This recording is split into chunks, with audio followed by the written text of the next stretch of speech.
മുലപ്പാലുമായി പാടം നീന്തി വരുന്ന പൗർണമി നിനക്കാവട്ടെ ഗീതാഞ്ജലി.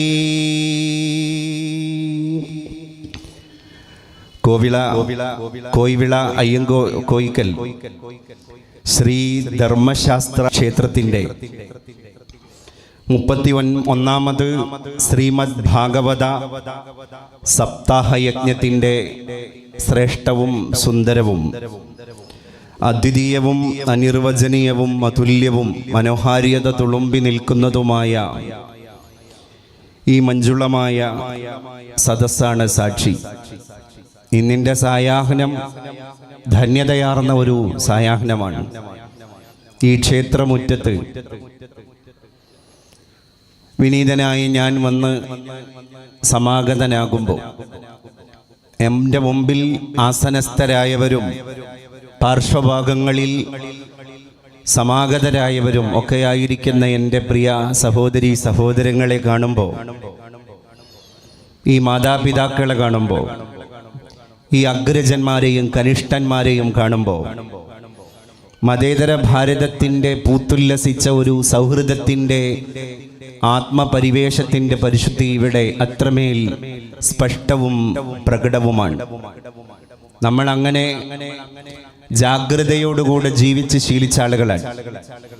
കൊണ്ടും കൊടുത്തും സ്നേഹമസൃണമായ ഒരു പുലരിയെ ആശ്ലേഷം നടത്തുകയും അങ്ങനെയുള്ള ഒരു സായന്തനത്തെ പോവാൻ അനുവദിക്കുകയും അടുത്ത പ്രഭാതത്തെ കണ്ണിമ ചിമ്മാതെ കാത്തിരിക്കുകയും ചെയ്യുന്ന ഈ സ്നേഹത്തിന്റെ ജാഗ്രത, അതാണ് കരുതൽ, മ്യൂച്വൽ അണ്ടർസ്റ്റാൻഡിങ്.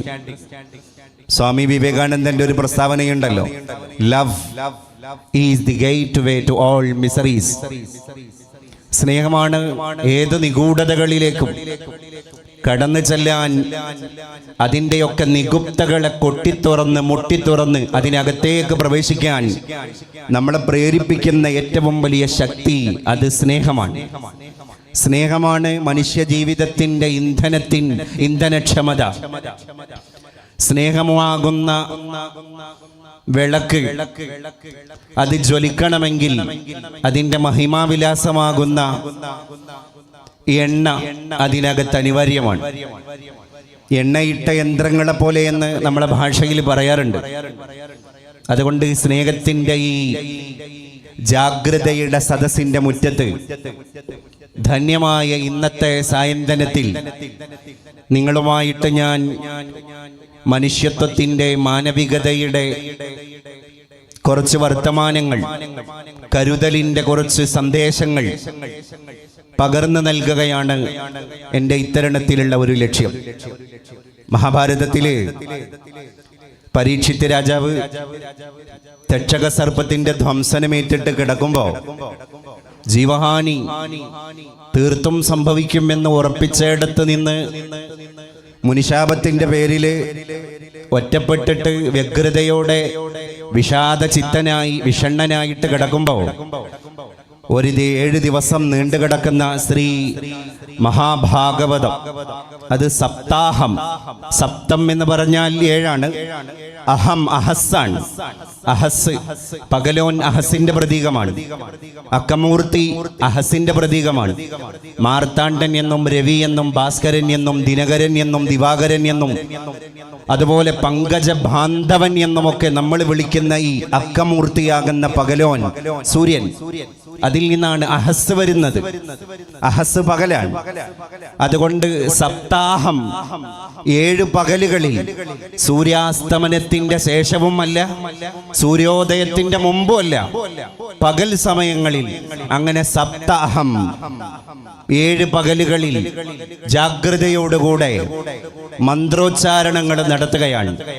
അതിൽ നിന്ന് കിട്ടുന്ന ഒരു പരിശുദ്ധി എൻ്റെ പ്രിയപ്പെട്ട സഹോദര മതസ്ഥർ ഇവിടെ വിശ്വസിക്കുന്ന ആ ഒരു വിശ്വാസത്തിന്റെ ഒരു അസ്ഥിത്തറയുണ്ട്. അത് മോക്ഷമാണ്. അത് ആധ്യാത്മികതയുടെ ഉന്നതമായ പർവ്വങ്ങളിലേക്ക് നമ്മൾ വഴി നടത്തപ്പെടലാണ്. അല്ലെങ്കിലും എല്ലാത്തിൻ്റെയും വിജയം ആത്മീയതയിലാണല്ലോ കുടികൊള്ളുന്നത്. നമ്മളൊക്കെ ഈ ലോകത്ത് നിന്ന് അനധിവിദൂരമായ ഭാവിയിൽ വിട പറഞ്ഞു പോകേണ്ട ആളുകളാണ്. അങ്ങനെയാണ്. ആരറിയും നിയതി തൻ ത്രാസു പൊങ്ങുന്നതും താനേ താണുപോകുന്നതും.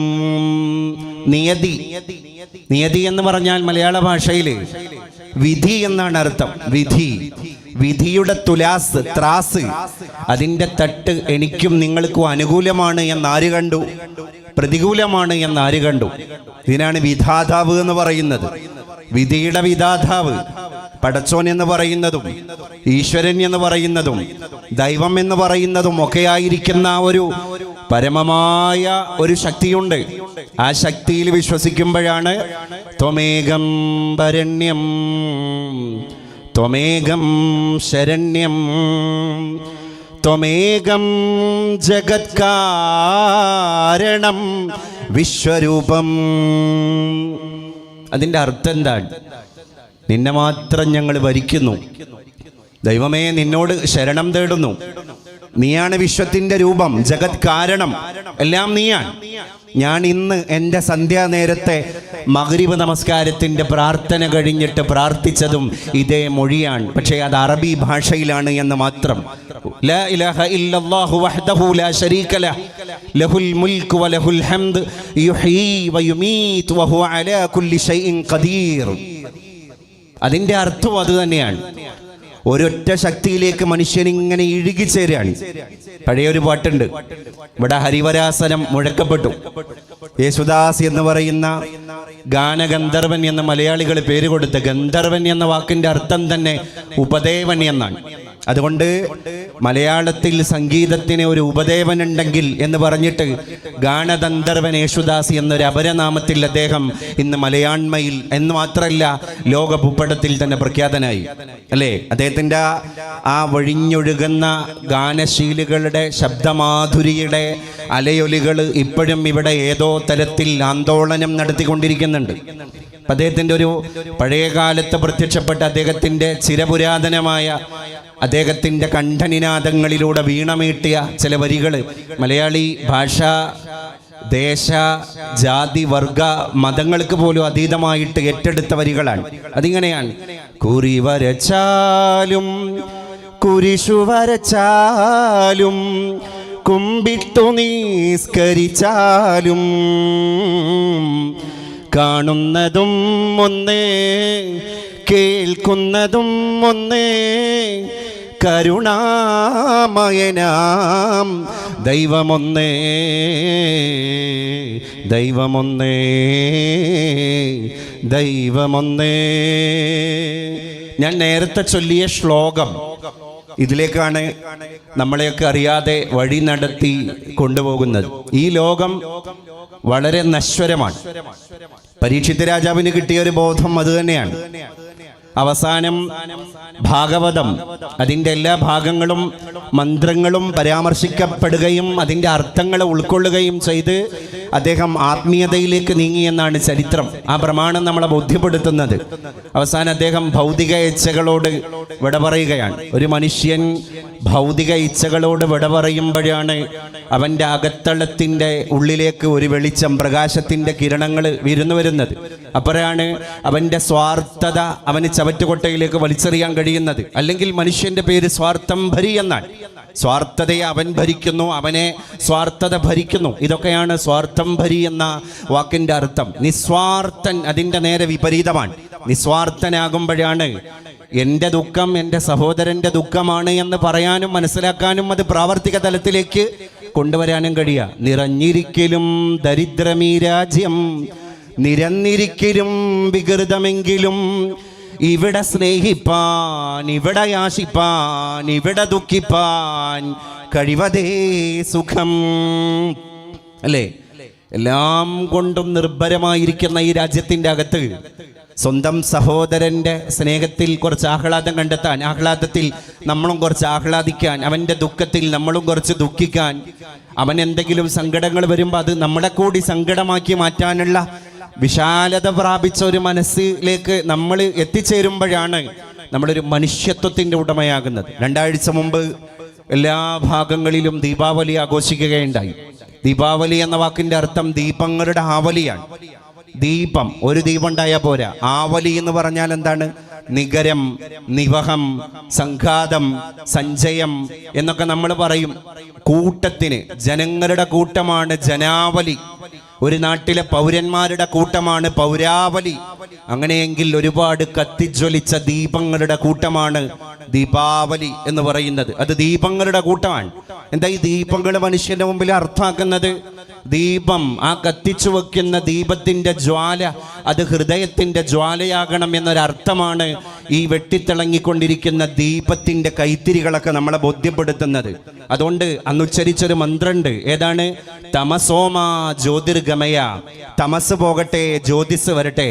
അപ്പൊ തമസിന്റെ ഉപാസകന്മാർക്കൊക്കെ പോവാം, ജ്യോതിസിന്റെ ഉപാസകന്മാർക്ക് വരാം. പ്രകാശത്തിന്റെ ബദ്ധവൈരികൾക്ക് പോവാം, ജ്യോതിസിന്റെ ബദ്ധവൈരികൾക്ക് വരാം. അങ്ങനെ ജ്യോതിസിനെ ക്ഷണിക്കുകയാണ്. നമ്മുടെ ഹൃദയത്തിൽ ഈ ഒരു ഉജ്ജ്വലമായ കൈത്തിരി നമ്മൾ കത്തിച്ചു വെച്ചു കഴിഞ്ഞാൽ, അതുകൊണ്ടാണ് ഡയോജനീസ് എന്ന് പറഞ്ഞു പോയത്. റോമാ സാമ്രാജ്യത്തിലൂടെ നടന്നു പോകുമ്പോൾ അദ്ദേഹം പറഞ്ഞൊരു വാക്കുണ്ടല്ലോ, ഞാൻ മനുഷ്യനെ തിരയാണ്. സൂര്യൻ കത്തിജ്വലിക്കുന്ന പട്ടാപകൽ മധ്യാഹ്ന നട്ടുച്ച നേരത്ത്, അല്ലേ നമ്മൾ പറയാറുണ്ട് നട്ടുച്ച നേരം. ആ നട്ടുച്ച നേരത്ത് സൂര്യൻ ഇങ്ങനെ തലക്ക് മുകളിൽ ഉജ്ജ്വലമായിട്ട് ജ്വലനം നടത്തുമ്പോഴാണ് ഡയോജനീസ് ഒരു വിളക്ക് കത്തിച്ചു വെച്ചത്. അപ്പൊ ആളുകൾ ഡയോജനീസിനെ വിഡ്ഢി എന്ന് വിളിച്ചപ്പോ ഡയോജനീസ് തിരിച്ചു പറഞ്ഞൊരു വാക്കുണ്ട്, ഞാൻ മനുഷ്യനെ തിരയാണ്. എന്തിനാ മനുഷ്യനെ തിരയാൻ ഈ സൂര്യൻ ഉജ്ജ്വലമായിട്ട് ജ്വലിക്കുമ്പോൾ ഒരു വിളക്ക് എന്ന് ചോദിച്ചപ്പോ പറഞ്ഞു, മനുഷ്യന്റെ ഹൃദയത്തിൽ ഇരുട്ട് മൂടിയിട്ടുണ്ട്. അതുകൊണ്ട് ഈ കത്തിച്ച കൈവിളക്കിന്റെ ഈ ദീപത്തിന്റെ ഈ ജ്വലനം അവന്റെ അന്ധത ബാധിച്ചു പോയ ഹൃദയത്തിലേക്ക്, അന്ധകാരം മൂടിപ്പുകഞ്ഞുപോയ അവന്റെ അന്തരാളത്തിലേക്കൊന്ന് കൊളുത്തി കൊടുക്കാനാണ് ഞാൻ ഈ പട്ടാപകൽ നേരത്ത് വിളക്ക് കത്തിച്ചത് എന്ന് മറുപടി പറഞ്ഞു പോയ ഡയോജനീസ്, അല്ലേ? അപ്പം എന്താണ് തമസ്, എന്താണ് ജ്യോതിസ്? അതൊക്കെ മനസ്സിലേക്ക് ഇങ്ങനെ വിരുന്നു വരുമ്പോ എല്ലാവരെയും കാണാനും ഉൾക്കൊള്ളാനും തുറന്ന് ചിരിക്കാനും എത്ര മനോഹരമായിട്ട് ജീവിക്കുവാനും നമുക്കൊക്കെ സാധ്യമാകും എന്നർത്ഥം. അതുകൊണ്ട് പാർശ്വവൽക്കരിക്കപ്പെട്ടവരെ ഏറ്റെടുക്കാനുള്ളൊരു ദൗത്യം കൂടിയാണ് ഞാൻ ഏറ്റവും കൂടുതൽ പുളകിതനാക്കുന്നത്. ഈ 7 ദിവസത്തിന്റെ ഇടയിൽ ഓരോ ദിവസവും 5000-6000 ആളുകൾ ജാതിമത ഭേദമന്യേ ഇവിടുന്ന് ഭക്ഷണം കഴിച്ചു പോവാൻ. ഈ ഭക്ഷണം കഴിക്കുക എന്നുള്ളത്, അല്ലേ, ഒരു ചാൺ വയറ്, അരച്ചാൺ വയറ്. ഈ ഭക്ഷണം എന്നുള്ളത് ചെറിയൊരു കാര്യമല്ല. ഒരാൾക്ക് വസ്ത്രം കൊടുത്തു കഴിഞ്ഞാൽ വേണ്ടാന്ന് പറയോ? ഒരാൾക്ക് പണം കൊടുത്തു കഴിഞ്ഞാൽ വേണ്ടാന്ന് പറയോ? ഇല്ല. 10 രൂപ കിട്ടുന്നോന് അത് എങ്ങനെങ്കിലും 100 രൂപയാക്കണം എന്ന് പ്രാർത്ഥിക്കും, അതിനുവേണ്ടി പ്രവർത്തിക്കും. 100 രൂപ കിട്ടിക്കഴിഞ്ഞാൽ അത് എങ്ങനെങ്കിലും സഹസ്രമാകണമെന്ന് പ്രാർത്ഥിക്കും, അതിനുവേണ്ടി പ്രവർത്തിക്കും. അതിന് ഏത് ഊടുവഴികളിലൂടെയും അവൻ സഞ്ചരിക്കും, അല്ലേ? അതുകൊണ്ടാ പൂന്താനം നമ്പൂതിരിപ്പാട് പണ്ട് പാടിപ്പോയത്, ദശം കിട്ടുകിൽ അത് ശതമാകണമെന്നും ശതമായി കഴിഞ്ഞാൽ അത് സഹസ്രമാകണമെന്നും താല്പര്യപ്പെടുന്ന മനുഷ്യൻ. അപ്പൊ എന്താണ് അർത്ഥം? അർത്ഥം എന്ന വാക്കിന് ഒരുപാട് അർത്ഥങ്ങളുണ്ട്. അർത്ഥം എന്ന ഒരു വാക്കിന്റെ ഒരർത്ഥം സമ്പത്ത്, സ്വത്ത് എന്നാണ്. മലയാളത്തിൽ ഒരു ചൊല്ലില്ലേ, അല്പന് അർത്ഥം കിട്ടിയാൽ അർദ്ധരാത്രിയിലും കുട പിടിക്കും എന്ന് പറഞ്ഞാല് സാമ്പത്തികമായിട്ട് ശേഷി ഇല്ലാത്തവന് പെട്ടെന്ന് ഒരാൾ കൊണ്ടുപോയിട്ട് അത്യാവശ്യം സാമ്പത്തിക ശേഷി ഉണ്ടാകാനുള്ള സാധ്യതകൾക്കുള്ള വകുപ്പൊക്കെ ഉണ്ടാക്കി കൊടുത്താൽ അവൻ അർദ്ധരാത്രിയിലും കുട പിടിക്കും, അല്ലേ? അപ്പൊ അർത്ഥം, അതുകൊണ്ടാണ് നമ്പൂതിരിപ്പാട് നമ്മളോട് പറഞ്ഞത്, അർത്ഥം എത്ര വളരെയുണ്ടായാലും അർത്ഥത്തെ കൊതിക്കുന്ന ഇതെത്ര പേർ. അർത്ഥം അത് ലോകത്ത് ഇന്ന് അനർത്ഥമായി കൊണ്ടിരിക്കുന്ന ഒരു കാലഘട്ടമാണ്. അർത്ഥത്തിന്റെ പേരിലാണ്, സ്വത്തിന്റെ പേരിലാണ് ഈ തർക്ക വിതർക്കങ്ങൾ മുഴുവൻ ഇവിടെ രൂപപ്പെടുന്നത്. അത് മുഴുവൻ മുള പൊട്ടുന്നതും സ്വത്തിന്റെ പേരിലാണ്. അപ്പൊ മനുഷ്യൻ അങ്ങനെ താർക്കികനായി പോവാൻ അവിടെയാണ്. അപ്പം പൈസ കിട്ടിയാലും മനുഷ്യന് മതിയാകില്ല, അതുപോലെ തന്നെ വസ്ത്രം കിട്ടിയാലും മതിയാകില്ല. ഭൗതിക ജീവിതത്തിന്റെ ഉപാധികൾക്ക് ആവശ്യമായ മറ്റ് ഏത് സാമഗ്രികൾ കൊടുത്താലും എനിക്ക് മതി എന്ന് മനുഷ്യൻ പറയില്ല. ആകെ നമ്മൾ വെച്ചു നീട്ടി കൊടുത്തിട്ട് മതി എന്ന് പറഞ്ഞ ഒരു വസ്തു ഈ പ്രപഞ്ചാണ്ട കടാകത്തിലുണ്ടെങ്കിൽ അത് നമ്മുടെ ആമാശയത്തെ നിറക്കാനുള്ള അരച്ചാൻ വയറിന്റെ അന്നമാണ്. അന്നം അത് എത്ര സുഭിക്ഷമാണെങ്കിലും, അത് എത്ര ഡെലീഷ്യസ് ആണെങ്കിലും, നമ്മളെ വയറ് നിറഞ്ഞു കഴിഞ്ഞാൽ നമ്മൾ പിന്നെ 2 കൈയും കാണിച്ചിട്ട് ആതിഥ്യ മര്യാദയോടുകൂടെ നമ്മളെ സൽക്കരിക്കുന്ന ദാതാവിനോട് സ്വീകർത്താവായ നമ്മൾ പറയാണ്, മതി, എനിക്കിനി തരല്ലേ, എന്നെ ഇനി ബുദ്ധിമുട്ടാക്കല്ലേ, എനിക്കിനി കഴിക്കാൻ കഴിയില്ല, ഞാൻ ക്ഷീണിതനാണ് എന്ന് മനുഷ്യൻ പറയാൻ, അല്ലേ? അപ്പൊ ഇവിടെ അന്നം കൊടുക്കാൻ, അന്നം കൊടുപ്പിൻ പശിക്കേതിരാദ്യത്തെ അംഗം കുറിച്ചൊരവശ സംരക്ഷക. അന്നം കൊടുക്കുക, വിരുന്നൂട്ടുക, ഇത് ലോകത്തെ ഏറ്റവും വലിയൊരു ഹോസ്പിറ്റാലിറ്റിയാണ്, ആതിഥ്യമര്യാദയാണ്. ഇത്രയും ആളുകൾക്ക്, ആയിരക്കണക്കിന് ആളുകൾക്ക് ഭക്ഷണം കൊടുക്കുന്നതിൻ്റെ പിന്നിൽ ഒരുപാട് സാധാരണക്കാരുടെ കരങ്ങളുണ്ട്. അത് അക്ഷീണം അവിടെ പ്രയത്നിക്കുന്നുണ്ട്. എല്ലാവരും കൂടെ പരന്നൊഴുകുന്ന ഒരു പാരാവാരമായി മാറുകയാണ്.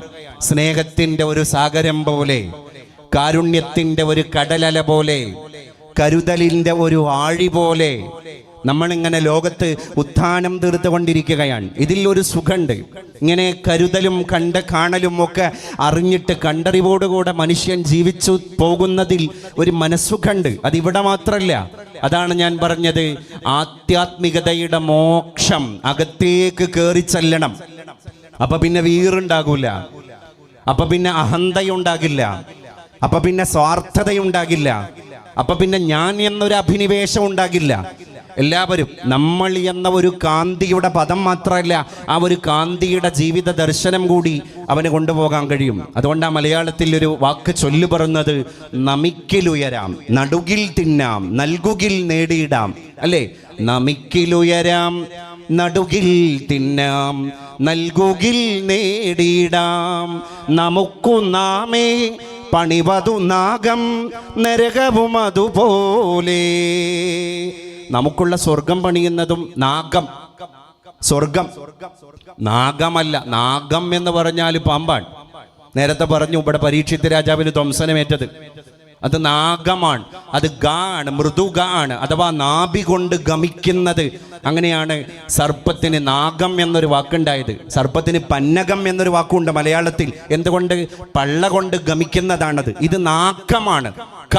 നാക്കം. നാക്കം എന്ന് പറഞ്ഞാൽ സ്വർഗമാണ്. അപ്പൊ നമുക്ക് സ്വർഗം ഉണ്ടാക്കുന്നതും നമുക്ക് നരകം പണിയുന്നതും നമ്മുടെ കർമ്മമാണ്, വേറൊന്നുമല്ല. അപ്പൊ ഇവിടെ ഒരു ലോജിക് പ്രവർത്തിക്കുന്നില്ല. There is no any logic in total universe. Only magic of miracle of God. അല്ലേ? ഇവിടെ എന്തോ ഒരു ദൈവികമായിരിക്കുന്ന മെസ്മറിസം പ്രവർത്തിക്കുന്നുണ്ട്. ലോജിക്കല്ല, യുക്തിസഹമല്ല. അതുകൊണ്ടാണ് യുക്തിവാദങ്ങളൊക്കെ ലോകത്ത് മുളപൊട്ടുന്നത്. യുക്തിവാദികൾ പറയുന്ന എന്താണ്? ഇതങ്ങനെ തന്നെ ഉണ്ടായി, അത് അങ്ങനെ ഒരു ശക്തിയൊന്നും ഇവിടെ ഇല്ല. അങ്ങനെയുള്ളവർക്ക് പിന്നെ ലോകത്ത് ആരെയും പേടിക്കണ്ട. ഒരു നിയമപാലകന്റെ അല്ലെങ്കിൽ യൂണിഫോം ഇട്ട ഒരു പോലീസുകാരൻ സാന്നിധ്യത്തിലുണ്ടെങ്കിൽ അവനെ പേടിച്ച് മാത്രം ജീവിക്കാം. അവരുടെ കൂടി അഭാവത്തിലാണെങ്കിലോ എന്തും ചെയ്യാം. അപ്പൊ പിന്നെ നായകനില്ല പട നായപ്പട, അല്ലേ? അപ്പൊ നമ്മളെ ഏതോ ഒരു ശക്തി ഭരിക്കുന്നു എന്ന ആധ്യാത്മിക ബോധത്തിൽ നിന്നാണ് മനുഷ്യന്റെ കരുതലുണ്ടായിത്തീരുന്നത്. ആ കരുതലിൽ നിന്നാണ് എൻ്റെ അയൽവാസിക്ക് ഞാൻ വെച്ചു നീട്ടുന്നത്. ആ കരുതലിൽ നിന്നാണ് എൻ്റെ ഭക്ഷണം കഴിക്കാത്ത ഏകോദര സഹോദരനെ പോലെ ഞാൻ കാണുന്ന, ജാതി പോലും മതം പോലും ഞാൻ ഏത് എന്ന് അവൻ്റേത് അന്വേഷിക്കാത്ത ഒരു മനുഷ്യൻ എന്ന മാത്രയിൽ അവനെ ഞാൻ കണ്ടെത്തുകയും അവനെ ഞാൻ സ്നേഹത്തിൻ്റെ അന്നമാകുന്ന വിരുന്നൂട്ട് നൽകിയിട്ട് ആദരിക്കുകയും ചെയ്യുമ്പോഴാണ് അവനാകുന്ന മനുഷ്യനെ കാണുന്ന ഞാനൊരു മനുഷ്യനാകുന്നത്. അല്ലേ? അപ്പം മനുഷ്യത്വത്തെ കണ്ടെത്തലാണ്. അല്ലാതെ ഒരുപാട് ബിരുദാനന്തര ബിരുദം എടുക്കുക, ഡിഗ്രികൾ എടുക്കുക, more degrees, but there is no common sense. എന്താ കാര്യം? ഒരുപാട് ബിരുദാനന്തര ബിരുദങ്ങൾ പുതിയ ലോകത്ത് നമ്മൾ കണ്ടുകൊണ്ടിരിക്കുകയാണ്. കോമൺ സെൻസ് ഇല്ല.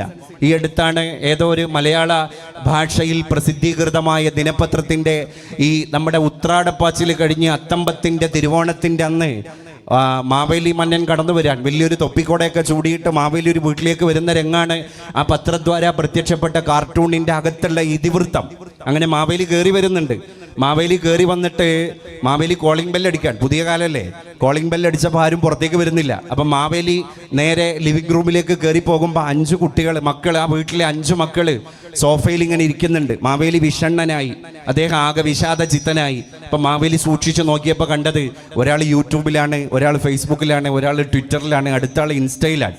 അപ്പോൾ ദുഃഖത്തോടുകൂടെ മാവേലി അവരോട് പറഞ്ഞു, നിങ്ങളൊന്ന് തലപൊക്കിയിരുന്നുവെങ്കിൽ എനിക്ക് അടുത്ത വീട്ടിലേക്ക് എനിക്ക് ഓണാശംസ നേരാൻ വേണ്ടി പോകായിരുന്നു എന്ന് പറഞ്ഞാൽ മലയാളിയുടെ പുതിയ കാലത്തെ ഒരു ചിത്രത്തിൻ്റെ മൂകസാക്ഷിയായിരുന്നു ആ കാർട്ടൂൺ. ലിസണിങ് ക്ലിനിക്ക് തുടങ്ങുന്ന കാലമാണ്. പുതിയ ലോകം ലിസണിങ് ക്ലിനിക്കുകളുടെ കാലമാണ്. കേൾക്കാൻ ആളില്ലാത്ത ലോകം. ഒരു വീട്ടിൽ മക്കളുണ്ട്, പക്ഷേ അമ്മയ്ക്ക് കേൾക്കാൻ സമയമില്ല, അച്ഛന് കേൾക്കാൻ സമയമില്ല, ഉപ്പയ്ക്ക് സമയമില്ല, ഉമ്മാക്ക് സമയമില്ല.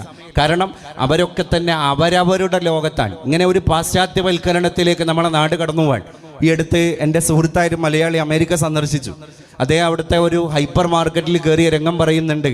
അച്ഛൻ വരുന്നു, അമ്മ വരുന്നു, മക്കൾ വരുന്നു.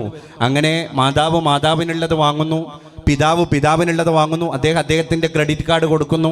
അപ്പം ഒരു ടീനേജിലുള്ള ഒരു മോനുണ്ട്. മോൻ കടന്നു വന്നിട്ട് മോൻ ആവശ്യമുള്ളത് വാങ്ങുന്നു.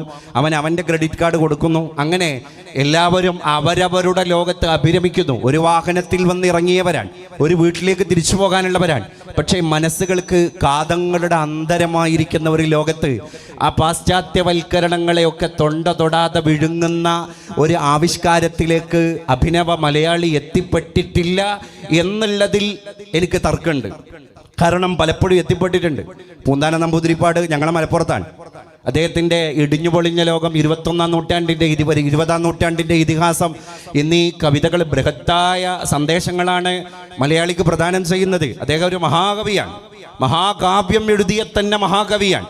മഹാകവി അക്കിത്തം എന്നാണ് പറയാറുള്ളത്, അക്കിത്തം അച്യുതൻ നമ്പൂതിരിപ്പാടിനെ പറ്റി. അപ്പൊ അദ്ദേഹം പറയുന്നുണ്ട്, ഊശിക്കുടമ മുറിച്ചു വളർത്തിമേൽ മീശയും പൂണുനൂലൂരിക്കളഞ്ഞവൻ ഒത്തുവായി കൊണ്ടു ജപിക്കേണ്ടി വന്നുമേ ഓക്കാനമേകുന്ന മീനും ഇറച്ചിയും എന്ന് പറഞ്ഞാല് വേദങ്ങൾ പാരായണം ചെയ്യുന്ന ഓത്തുവായി, അതാണ് വേദങ്ങൾ ഉച്ചരിക്കുന്ന വായാണ് ഓത്തുവായി. അങ്ങനെ ഓത്തുവായി കൊണ്ട് ജപിക്കേണ്ടി, വേദങ്ങൾ ജപിക്കേണ്ടി വന്ന ഓത്തുവായി കൊണ്ട് പിന്നെ ഓക്കാനമേകുന്ന മീനും ഇറച്ചിയും എൻ്റെ കുടുംബത്തിൽ അല്ലെങ്കിൽ എൻ്റെ തലമുറകളിൽപ്പെട്ടവർ തന്നെ ഉണ്ടും അങ്ങനെ തന്നെ കഴിച്ചും കൂടിയ ഒരു കാലഘട്ടം. അപ്പം ഇടിഞ്ഞുപൊളിഞ്ഞ ലോകത്ത് അദ്ദേഹം പറയുന്നുണ്ട്, എല്ലായിടത്തും പരിവർത്തനങ്ങൾ സംഭവിച്ചിട്ടുണ്ട്. മുസ്ലിം കുടുംബങ്ങളിൽ സംഭവിച്ചു, ഹൈന്ദവ കുടുംബങ്ങളിൽ സംഭവിച്ചു, ക്രൈസ്തവ കുടുംബങ്ങളിൽ സംഭവിച്ചു, ബുദ്ധ കുടുംബങ്ങളിൽ സംഭവിച്ചു.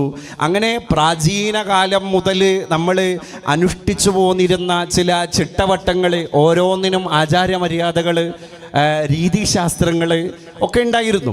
അത് ധാർമ്മികതയിലും കണ്ടറിവുകളിലും ഒക്കെ അധിഷ്ഠിതമായിരുന്നു എന്നാണ് കവി നമ്മളെ ബോധ്യപ്പെടുത്തുന്നത്. ഞാൻ 3 ദിവസം മുമ്പ് പ്രത്യക്ഷപ്പെട്ട ഒരു പത്രത്തിലെ ഒരു വാർത്ത എന്നെ കൂടുതൽ ഇരുത്തി ചിന്തിപ്പിച്ചു. ഇന്ത്യ രാജ്യത്ത് പ്രസിദ്ധീകൃതമാകുന്ന ഒരു മെഡിക്കൽ ജേണലാണ് ലാൻസെറ്റ്. ലാൻസെറ്റ് ഈ അടുത്ത് ഒരു പഠനം നടത്തി. 7 വയസ്സ് മുതൽ 19 വയസ്സ് വരെയുള്ള കൗമാരക്കാരായ കൊച്ചുകുട്ടികളുടെ രക്ഷിതാക്കളിലാണ് ഈ ഒരു കാനേശുമാരി നടത്തിയത്. ആ കാനേശുമാരിയുടെ ഈ ഒരു കണക്കെടുപ്പിൻ്റെ ഞെട്ടിപ്പിക്കുന്ന അനന്തര ഫലം ഈ ലാൻസെറ്റ് എന്ന് പറയുന്ന ഇന്ത്യയിലെ ഈ മെഡിക്കൽ ജേണൽ പ്രസിദ്ധീകരിക്കുകയാണ്, പുറത്തുവിടാൻ. അതിലവർ പറഞ്ഞത്, നമ്മുടെ രാജ്യത്ത് താമസിക്കുന്ന ഈ പ്രായത്തിൽ, ഈ ഏജ് ഗ്രൂപ്പിലുള്ള കുട്ടികളിൽ 66% കുട്ടികളും ടെക് അഡിക്ഷനിലാണ്, ഇന്റർനെറ്റ് അടിമത്തത്തിലാണ്. അവർ സോഷ്യൽ മീഡിയ പ്ലാറ്റ്ഫോമിൽ, OTT പ്ലാറ്റ്ഫോമിൽ, ഗെയിം ആപ്പുകൾ, അങ്ങനെ ഉള്ള ഒരു വ്യവഹാരത്തിലാണ് അവരുള്ളത്. വ്യാപാരമെന്തു ഹനനനാം വനവേടനുണ്ടോ, വ്യാപന്ന മധു കഴുകനെന്നും കബോധമെന്നും. മലയാളത്തിൽ അങ്ങനെ ഒരു കവിതയില്ലേ? വ്യാപാരം അല്ലേ? ഈ സോഷ്യൽ മീഡിയയാകുന്ന അല്ലെങ്കിൽ ലഹരിയാകുന്ന, അസമത്വമാകുന്ന, മിശ്രജീവിതമാകുന്ന, പാരമ്പരാഗതമായി കുടുംബത്തിൽ നിന്ന് കിട്ടിപ്പോന്ന സംസ്കാരങ്ങളെ മുഴുവൻ കാലത്തിൻ്റെ ചവറ്റുകൊട്ടയിലേക്ക് വലിച്ചെറിഞ്ഞിട്ട് അവർ പുതിയ പുതിയ സംസ്കാരങ്ങളെ നമ്മളെ മക്കളും ഒക്കെ അങ്ങനെ കൊണ്ടുവരുന്ന സമയത്ത് നോക്കി നിൽക്കാനേ നമുക്ക് കഴിയുന്നുള്ളൂ. അതാണ് ഈ സോഷ്യൽ മീഡിയ നേതൃത്വങ്ങൾക്ക് എന്ത് വ്യാപാരമെന്ത് ഹനനനാം വനവേടനുണ്ടോ. ഈ വ്യാപാരം പൊടിപൊടിക്കുമ്പോൾ ഹനനൻ, ഹനിക്കുന്നവൻ അല്ലേ, ലോകത്തെ ഹനിക്കാൻ വന്ന ഈ കാട്ടാളനാകുന്ന നാരദനാകുന്ന ഈ വനവേടനുണ്ടോ. വ്യാപന്ന മധു കഴുകനെന്നും കബോധമെന്നും. വ്യാപന്നം, തൻ്റെ അസ്ത്രത്തിൻ്റെ കണവലിക്കുമ്പോൾ പുറപ്പെടുന്ന തൻ്റെ അമ്പിൻ്റെ, അസ്ത്രത്തിൻ്റെ, തൻ്റെ ടൂളിൻ്റെ, തൻ്റെ മൂർച്ചയേറിയ വിഷം പുരട്ടിയ ആയുധത്തിൻ്റെ ഇര വ്യാപന്നം. ഈ വ്യാപാരം നടക്കുന്നത്, ഈ വ്യാപാരത്തിൻ്റെ ഇര, അതാണ് വ്യാപന്നം. അത് കഴുകൻ എന്ന് പറഞ്ഞാൽ ഒരു കാട്ടാളത്വത്തിൻ്റെ പ്രതീകമാണ്. കബോധം എന്ന് പറഞ്ഞാലോ, കബോധം സ്നേഹത്തിൻ്റെ പ്രതീകമാണ്, ആർദ്രതയുടെ പ്രതീകമാണ്, ലാളിത്യത്തിൻ്റെ പ്രതീകമാണ്. അതുകൊണ്ടാണ് UNO പോലെയുള്ള വലിയ വലിയ ഐക്യരാഷ്ട്ര സംഘടനകൾ പോലെയുള്ള വലിയ വലിയ സംഘടനകളൊക്കെ തന്നെ ചില ചടങ്ങുകളെ ഉദ്ഘടിച്ച് ആനയിക്കുമ്പോൾ വെള്ളരിപ്രാവിനെ പറത്തിയിട്ട് തുടക്കം കുറിക്കുന്നത്. വെള്ളരിപ്രാവ് അത് തൻ്റെ കൊക്കിൽ കൊത്തിയെടുത്ത ഒരു ഒലീവ് ചില്ലയുണ്ട്. ഒലീവ്, UNOയുടെ പ്രസംഗ പീഠത്തിൻ്റെ പാർശ്വഭാഗത്ത് കൊത്തിവെച്ചത് 2 ഒലീവ് ചില്ലകളാണ്. ഒലീവ് സമാധാനത്തിൻ്റെ ഒരു പ്രതീകമാണ്. പ്രാവ് അത് സമാധാനത്തിൻ്റെ മറ്റൊരു പ്രതീകമാണ്. ഉറുദു ഭാഷയിലും ഹിന്ദി ഭാഷയിലും കബൂത്തർ എന്ന് പറയുന്ന, നമ്മളെ മലയാള ഭാഷയിൽ ആണിനും പെണ്ണിനും വ്യത്യസ്ത പേരുകളുള്ള കബോധം, കബോധി, ആൺപ്രാവ് കബോധം, പെൺപ്രാവ് കബോധി എന്ന് നമ്മൾ പറയുന്ന കബോധം അല്ലേ, പ്രാവ്. അപ്പം പ്രാവാവട്ടെ അതുപോലെ തന്നെ കഴുകനാകട്ടെ, ആരായാലും കുഴപ്പമില്ല, സോഷ്യൽ മീഡിയയുടെ ഇര ആരായാലും കുഴപ്പമില്ല. അങ്ങനെ ഒരു വാണിജ്യം അരങ്ങ് തകർന്നുകൊണ്ടിരിക്കുന്ന കുതൂഹലങ്ങളുടെ, കലഹങ്ങളുടെ, കോലാഹലങ്ങളുടെ, വിഹ്വലതകളുടെ ലോകത്താണ് എൻ്റെ പ്രിയപ്പെട്ട അച്ഛനമ്മമാരെ, എൻ്റെ പ്രിയപ്പെട്ട സഹോദരി സഹോദരങ്ങളെ നമ്മളൊക്കെ ജീവിച്ചുകൊണ്ടിരിക്കുന്നത്. അതുകൊണ്ട് വയസ്സായ ആളുകളെ നോക്കാൻ ആളില്ല. അവരോട് ആർദ്രമായ ഒരു വർത്തമാനം പറയാൻ ആർക്കൊന്നും കഴിയുന്നില്ല. 74 വയസ്സായ നമ്മുടെ അച്ചമ്മയോട്, അമ്മച്ചിയോട്, വലിയമ്മച്ചിയോട് നമ്മൾ പറയാണ്, വലിയമ്മച്ചി ഇങ്ങനെയൊന്നും ഇപ്പൊ പറയാൻ പറ്റൂല, ഇപ്പോഴത്തെ കാലത്തൊന്നും ഇങ്ങനെ പറയാറില്ല. നിങ്ങൾ ഈ ആള് കൂടുന്നിടത്ത്, ജനങ്ങൾ കൂടുന്നിടത്ത്, വീട്ടിൽ അതിഥികൾ വരുന്നിടത്ത് ഇങ്ങനെ പരിസരവും അതുപോലെ തന്നെ സാഹചര്യവും ഒന്നും പരിഗണിക്കാതെ എന്തെങ്കിലുമൊക്കെ വിളിച്ചു പറഞ്ഞാൽ അത് പുതിയ തലമുറക്ക് ദഹിക്കില്ല എന്ന് ആരാ പറയുന്നത്? പൗത്രൻ അല്ലെങ്കിൽ പൗത്രി അല്ലേ? പേരക്കുട്ടി പോയിട്ട് വല്യമ്മച്ചിയുടെ അടുത്ത് പറയാൻ. അപ്പൊ ആ വല്യമ്മച്ചി എന്ത് ചെയ്യണം? 74 കൊല്ലം താൻ കണ്ടത്, അനുഭവിച്ചത്, പഠിച്ചത്, ശീലിച്ചത്, ചെയ്തത് ഒരൊറ്റ പേരക്കുട്ടിയാകുന്ന സോഷ്യൽ മീഡിയ അഡിക്ഷന്റെ പ്രതീകമാകുന്ന ആ ഒരൊറ്റ പേരക്കിടാവിന്റെ ഡയലോഗിലൂടെ തൂത്തെറിയണം, തകർത്ത് തരിപ്പണാക്കണം. എങ്ങനെ ഉൾക്കൊള്ളാൻ കഴിയും? അപ്പൊ അത് ഡെമോളിഷ് ആവാൻ. പാവപ്പെട്ടിരിക്കുന്ന വാർദ്ധക്യത്തിന്റെ അസ്തമാന സൂര്യനെ മുന്നിൽ കണ്ടുകൊണ്ടിരിക്കുന്ന ഈ പിതാമഹനും പിതാമഹതിയും മാതൃമഹനും ഒക്കെ തന്നെ ഇങ്ങനെ വിഷണ്ണരായിട്ട് ഒരു തരം വിഷാദ രോഗത്തിലേക്ക് കടന്നു പോകാൻ. അവർ നോക്ക് നിങ്ങൾ, അവർക്ക് ഒറ്റയ്ക്ക് ഇരിക്കുമ്പോൾ എന്താ അവർക്ക് കൂട്ടിനുള്ളത്? ഒരു 17 വയസ്സുള്ള 25 വയസ്സുള്ള ഒരു കുട്ടി ഒരു ക്ലിനിക്കിൽ പോയി ഒരു ഡോക്ടർ വെയിറ്റ് ചെയ്യുകയാണെങ്കിൽ അരമണിക്കൂർ കഴിഞ്ഞിട്ടേ ഡോക്ടർ വരുള്ളൂ എന്ന് പറഞ്ഞാൽ അവൻ്റെ മുഖത്ത് ഒരു മ്ലാനതയുടെ നിഴലാട്ടം പോലും ഇല്ല. ഓക്കെ, ഞാൻ ഡീൽ ചെയ്തോളാം. അവൻ വാട്സപ്പ് തുറക്കാൻ, അവൻ ഫേസ്ബുക്ക് തുറക്കാൻ, അവൻ ഡാറ്റ ഓൺ ചെയ്യാൻ, അവന് സമയം പോയത് അറിയുന്നില്ല. പക്ഷേ പഴയ കാലത്ത് അങ്ങനെയല്ല. വല്യമ്മച്ചിയുടെ മുമ്പിൽ പോയിട്ട് വർത്തമാനം പറയാൻ, കുശലം പറയാൻ, നേരം പോക്കിന് മക്കളൊക്കെ ഘോഷയാത്ര പോലെ ക്യൂ നിന്നിരുന്ന ഒരു കാലഘട്ടത്തിൻ്റെ ഇട്ടാവട്ടത്തിൽ നിന്ന് ഒറ്റപ്പെടലിൻ്റെ വൃദ്ധസദനത്തിൽ അവർ എന്നോ അള്ളിപ്പിടിച്ച് കയറിയിട്ടുണ്ട്. അത് നമ്മുടെ വീട് തന്നെയാണ്, നമ്മുടെ വീട് തന്നെയാണ്. നമ്മളവരെ കയറില്ലാതെ കെട്ടിയിട്ടിരിക്കുകയാണ്. ഞാൻ ചോദിക്കട്ടെ, നമുക്ക് അടച്ചിട്ട റൂമിൽ എത്ര നേരം ഇരിക്കാൻ കഴിയും? പക്ഷേ ആ റൂമിനെ അടച്ചത് പുറത്തു നിന്ന് ഒരാളാണെങ്കിൽ ഒരു നിമിഷം പോലും ആ റൂമിൽ നമുക്ക് ഇരിക്കാൻ കഴിയില്ല.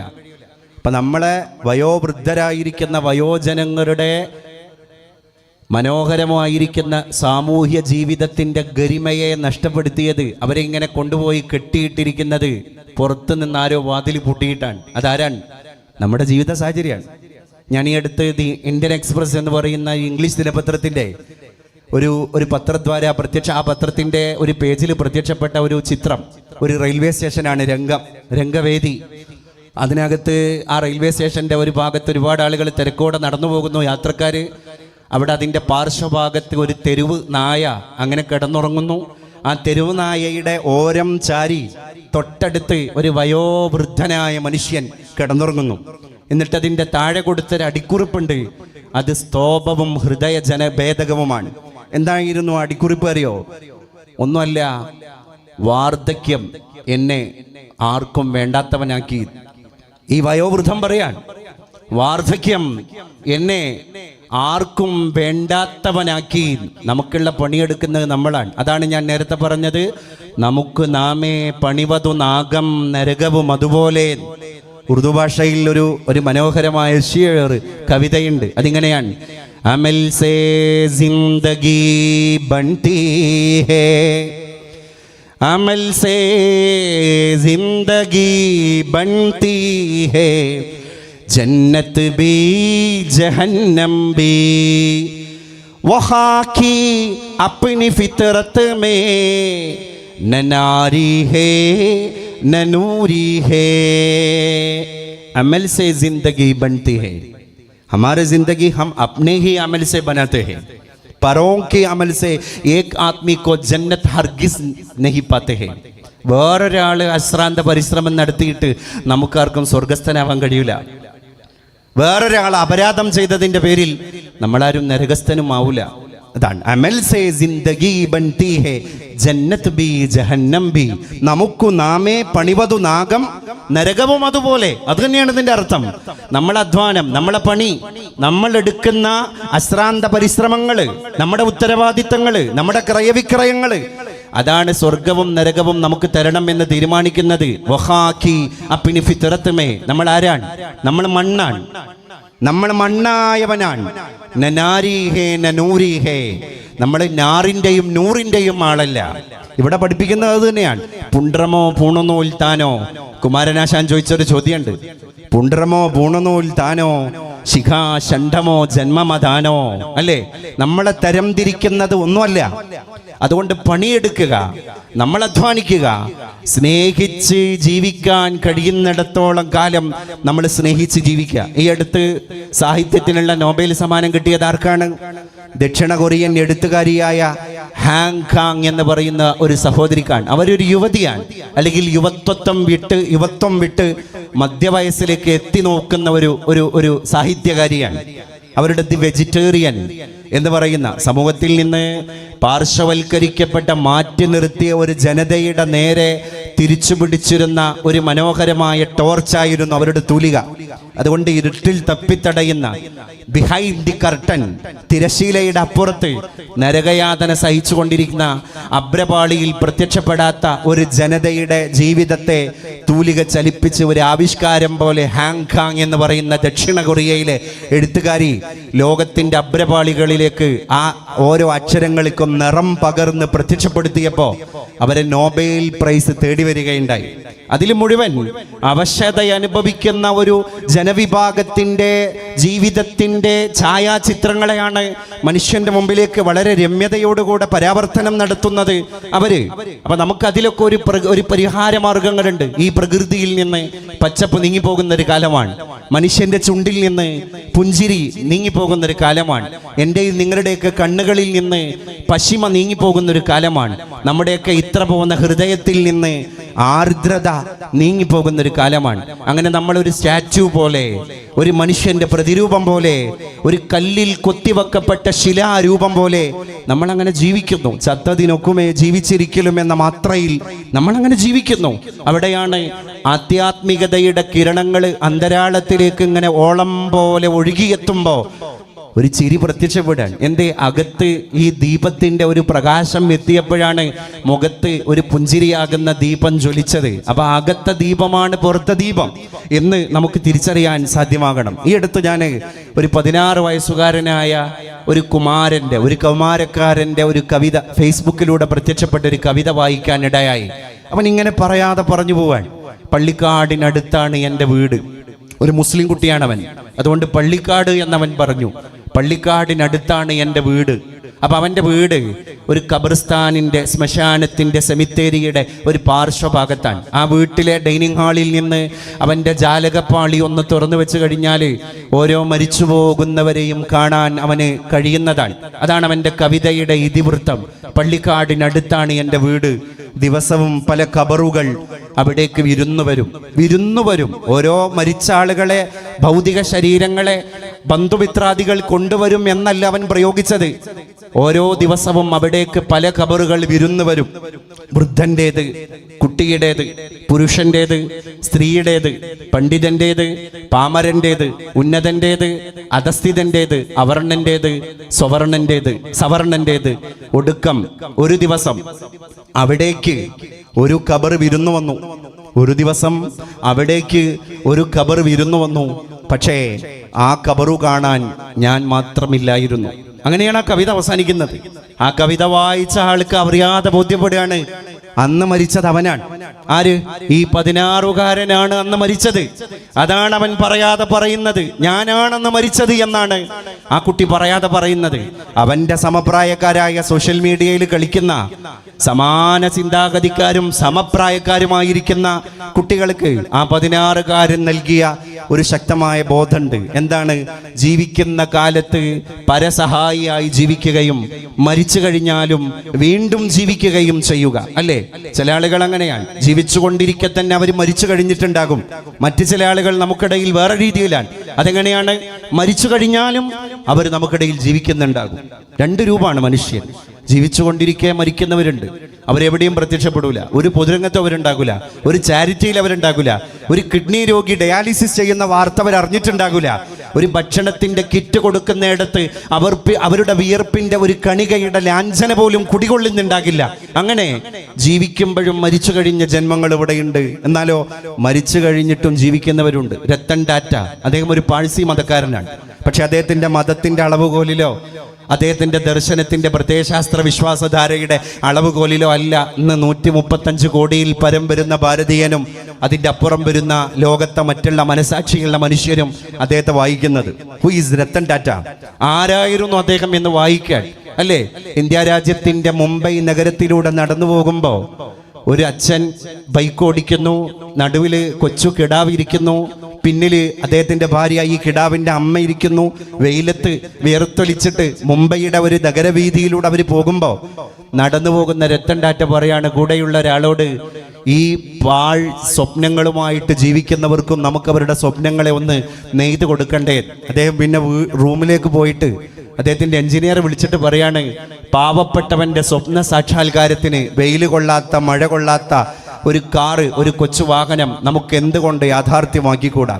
ആ സ്വപ്നത്തിൽ നിന്ന് പറഞ്ഞതാണ് ഗിന്നസ് റെക്കോർഡിലേക്ക് കടന്നുപോയ അന്നത്തെ 1 ലക്ഷം രൂപയുടെ നാനോ കാർ എന്ന് പറയുന്നത്. അദ്ദേഹം പേരെടുക്കാൻ വേണ്ടി ചെയ്തല്ല, പിന്നെ അരുപറ്റി നിൽക്കുന്ന ജന്മങ്ങളെ കണ്ടപ്പോൾ ഉണ്ടായ ഒരു ആർദ്രതയുടെ കണികയാണ് ആ വാഹനത്തിന്റെ ഇന്ധനം എന്ന് ഞാനും നിങ്ങളും തിരിച്ചറിയണം. അങ്ങനെ എന്തൊക്കെ സ്വപ്നങ്ങൾ. അമേരിക്കയിൽ അദ്ദേഹത്തിന് റെസ്റ്റോറന്റ് ഉണ്ട്. ഒരു ദിവസം അദ്ദേഹം അമേരിക്കയിൽ പോയി തൻ്റെ സ്വന്തം പേരിലുള്ള റെസ്റ്റോറന്റിൽ ഭക്ഷണം കഴിക്കാൻ വേണ്ടി പോകുമ്പോൾ അമേരിക്കക്കാരായിരിക്കുന്ന ആ ഹോട്ടലിലെ ജീവനക്കാർക്ക് സാക്ഷാൽ മുതലാളിയാണ് ഭക്ഷണത്തിന് വേണ്ടി വന്നു കയറിയത് എന്നറിയില്ലായിരുന്നു. അപ്പൊ അദ്ദേഹത്തിന്റെ കൂടെയുള്ള സെക്രട്ടറി ഹോട്ടലിലെ ജീവനക്കാരോട് ഇത് മുതലാളിയാണ് എന്ന് പരിചയപ്പെടുത്താൻ എണീറ്റ് നിൽക്കുമ്പോൾ സാഹസപ്പെട്ട് അദ്ദേഹത്തിന്റെ കരം ഗ്രഹിച്ചിട്ട് അവിടെ തന്നെ ഇരിക്കാൻ രത്തൻ ടാറ്റ ആജ്ഞാപിക്കുകയാണ്.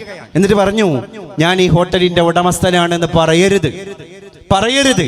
അപ്പൊ അവർക്ക് എന്നെ വിരുന്നൂട്ടുമ്പോ മനസാക്ഷി കുത്തുണ്ടാകും. സൂക്ഷ്മതയോടുകൂടെ അവർ കാര്യങ്ങൾ ഗ്രഹിക്കുമ്പോൾ അവർക്ക് അതിൽ എന്തോ ഒരു അസ്വസ്ഥത ഉണ്ടാകും. വേണ്ട, നമ്മളൊക്കെ സാധാരണ മനുഷ്യരാ. തടയാണ് അദ്ദേഹം. 3 ദിവസമാണ് അദ്ദേഹം ആ ഹോട്ടലിൽ പോയിട്ട് ഭോജനം ഭുജിച്ചിട്ട് ആത്മനിർവൃതിയോടുകൂടെ തിരിച്ചു വന്നത്. എല്ലാം കഴിഞ്ഞതിന് ശേഷമാണ് ജീവനക്കാർക്ക് ഇത് ബോധ്യപ്പെടുന്നത്. എൻ്റെ പ്രിയപ്പെട്ടവരെ, അങ്ങനെ ജീവിതത്തിന്റെ ഓരോ അളവിലും, അല്ലേ, ശന്തനു നായിഡു എന്ന് പറയുന്ന ഒരു 20 വയസ്സുകാരനായ ചെറുപ്പക്കാരൻ മെയിലേക്ക് ഡൽഹിയിൽ നിന്ന് രത്തൻ ടാറ്റക്ക് തെരുവ് ജീവികൾ, നായയും പട്ടിയും പൂച്ചയുമാകുന്ന തെരുവ് ജീവികൾക്ക് ഭക്ഷണമില്ലാതെ വിശന്നിട്ട് ശരീരത്തിൽ വ്രണം ബാധിച്ചിട്ട് അവയെ ശുശ്രൂഷിക്കാനോ പരിചരിക്കാനോ സംരക്ഷിക്കാനോ ഇവിടെ ഒരു സംവിധാനമില്ല. അതുകൊണ്ട് എനിക്കതൊന്ന് തുടക്കം കുറിക്കണം എന്ന് താല്പര്യമുണ്ട് എന്ന് 20 വയസ്സുള്ള ഒരു ശന്തനു നായിഡു മെയിൽ അയക്കുമ്പോൾ ആ മെയിൽ സ്വീകരിച്ച രത്തൻ ടാറ്റ അടുത്ത ദിവസം ശന്തനു നായിഡുവിനോട് മുംബൈയിൽ എത്താൻ ആജ്ഞാപിക്കുകയാണ്, ആവശ്യപ്പെടുകയാണ്. ആ കുട്ടി എത്തുന്നു. എത്തിയ മുറക്ക് അവന്റെ കാര്യങ്ങൾ അദ്ദേഹം സശ്രദ്ധം ഗ്രഹിക്കുന്നു. അത് ഗ്രാഹ്യമാണ്, അത് ഗ്രഹിക്കേണ്ടതാണ് എന്ന് ബോധ്യപ്പെടുമ്പോൾ അവനെ സ്വന്തം പേഴ്സണൽ സ്റ്റാഫുകളുടെ കൂട്ടത്തിലേക്ക് അദ്ദേഹം ആസനസ്ഥനാക്കുന്നു, ആരൂഢനാക്കുന്നു. ഇന്ന് 30 വയസ്സാണ് ശന്തനു നായിഡുവിന്. അവന്റെ ഓരോ റീൽസും ഞാൻ യൂട്യൂബിലൂടെ അങ്ങനെ ശ്രദ്ധിച്ചപ്പോൾ എല്ലാം കണ്ടന്റുള്ള വർത്തമാനങ്ങളാണ്. എല്ലാം അങ്ങനെയാണ്, കരുതലുള്ള വർത്തമാനങ്ങളാണ്. ഒരു മനുഷ്യന്റെ അരുപറ്റി നിന്നപ്പോൾ കിട്ടിയതാണ്. അതേ അങ്ങനെ മരിച്ചു പോവാൻ. സ്വന്തം സമ്പത്തിന്റെ 60% പാർശ്വവൽക്കരിക്കപ്പെട്ട ദരിദ്ര നാരായണന്മാർക്ക് വേണ്ടി മരിക്കുന്നതിന്റെ മുൻപ് തന്നെ വിൽപത്രത്തിൽ എഴുതി വെച്ചിട്ട് നക്ഷത്രങ്ങളെ പ്രണയിച്ച് മഴയെ കിനാവ് കണ്ടിട്ട് മൗനിയായിട്ട് മന്ദസ്മിതം തൂകി നടന്നുപോയൊരു മനുഷ്യൻ മരിച്ചിട്ടുണ്ട്. പക്ഷെ അദ്ദേഹം ഇന്നും എൻ്റെ ഈ വാക്കിലൂടെ ഈ സദസ്സിൽ ജീവിച്ചുകൊണ്ടിരിക്കുകയാണ്. അങ്ങനെ പരശതം വാക്കുകളിലൂടെ പരസഹസ്രം സദസ്സുകളിൽ അദ്ദേഹം ഇപ്പോഴും ചിരഞ്ജീവിയായിക്കൊണ്ടിരിക്കുകയാണ്. എന്തുകൊണ്ട്? മനുഷ്യന്റെ കർമ്മങ്ങളാണ്. അതാണ് ഞാൻ നേരത്തെ പറഞ്ഞ ഉറുദു കവിതയുടെ സാരം. അമൽ സേ ജിന്ദഗി ബൻതി ഹേ. നമ്മുടെ കർമ്മങ്ങളാണ് നമ്മുടെ ജീവിതത്തെ ജീവിതമാക്കുന്നത്. എനിക്കും നിങ്ങൾക്കും സ്വർഗം നൽകുന്നത് നമ്മുടെ നല്ല നിഷ്കളങ്ക മനോഭാവത്തോടെ നീയത്ത്, നല്ല നീയത്തോടു കൂടെയുള്ള സ്വാലിഹായ അമലുകളാണ്, നല്ല കർമ്മങ്ങളാണ്. അതാണ് സച്ചരിതമായ കർമ്മങ്ങൾ. അറബി ഭാഷയിൽ പറയുന്ന വാക്കിന്റെ അർത്ഥം അതാണ്, സച്ചരിതമായ കർമ്മങ്ങൾ. അപ്പൊ സമ്പത്തിനെ അങ്ങനെയും വിനിമയം ചെയ്യാമെന്ന് മുംബൈയുടെ നടുത്തട്ടിൽ നിന്ന് ഒരു മനുഷ്യൻ നമ്മളെ ബോധ്യപ്പെടുത്തുകയാണ്. എന്നാൽ അതേ മുംബൈയിലാണ് കുറച്ച് മാസങ്ങൾക്ക് മുൻപ് ഏഷ്യയിലെ തന്നെ ഏറ്റവും വലിയ വീടിന്റെ ഉടമയായ മുകേഷ് അംബാനി തന്റെ മകനായ ആനന്ദിന്റെയും രാധിക മർച്ചന്റിന്റെയും കല്യാണം നടത്തിയത് അല്ലേ? 200 പ്രൈവറ്റ് ജെറ്റ് വിമാനങ്ങളാണ് സ്വന്തം മകന്റെ കല്യാണത്തിന് വേണ്ടി ഒരു മുതലാളി വാടകക്കെടുത്തത്.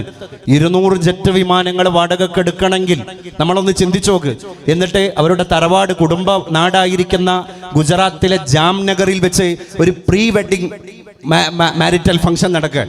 അതിന് 1200 കോടി രൂപ ചെലവായത്. അത് കഴിഞ്ഞിട്ട് പിന്നെ മുംബൈയിലേക്ക് തിരിച്ചു വരാൻ, മുംബൈയിലെ ബാന്ദ്രയിലെ കുർളയിലെ ജിയോ വേൾഡ് സെന്ററിൽ വെച്ച് നടന്നിട്ട് വലിയൊരു കല്യാണത്തിന്റെ പ്രീ വെഡിങ് മഹാമഹം നടക്കുക. ആരാ അതിലേക്ക് പാട്ടുപാടാൻ വരുന്നത്? ലോക പോപ്പ് സംഗീതജ്ഞയായ റിഹാനയാണ്. റിഹാന 40 മിനിറ്റ് പാട്ടുപാടിയതിന് 46 കോടി രൂപയാണ് വാങ്ങിക്കൊണ്ടുപോയത്. അത് കഴിഞ്ഞിട്ട് പിന്നെ ഇറ്റലിയിലേക്ക് പോവാൻ, ഇറ്റലിയിൽ പറക്കുന്ന ഒരു പാരഡൈസ് പോലെയുള്ള ഒരു കപ്പലുണ്ട്. ആ മനോഹരമായ കപ്പലിന്റെ അടുത്ത പരിപാടി നടക്കാൻ കാറ്റി പെറിയാണ് കടന്നു വരുന്നത്. ആരാ കാറ്റി പെറി? എൻ്റെ പ്രിയപ്പെട്ടവരെ, ചർച്ചുകളിൽ നിന്ന് ഗാനം തുടങ്ങിയിട്ട് ഇന്ന് ലോകത്ത് കോടികൾ വില പറയുന്ന സംഗീതജ്ഞയാണ്, അമേരിക്കക്കാരിയാണ് കാറ്റി പെറി. കാറ്റി പെറിക്ക് 48 കോടി രൂപയാണ് കൊടുത്തത്. ആ പരിപാടിയെല്ലാം കഴിഞ്ഞ് പിന്നെ മുംബൈയിലേക്ക് വരികയാണ്. ജിയോ വേൾഡ് സെന്ററിൽ വെച്ചിട്ട് സംഗീത ഉത്സവ് എന്ന് പറയുന്ന ഒരു പരിപാടി വേറെ നടക്കുകയാണ്. ആരാ വന്നത്?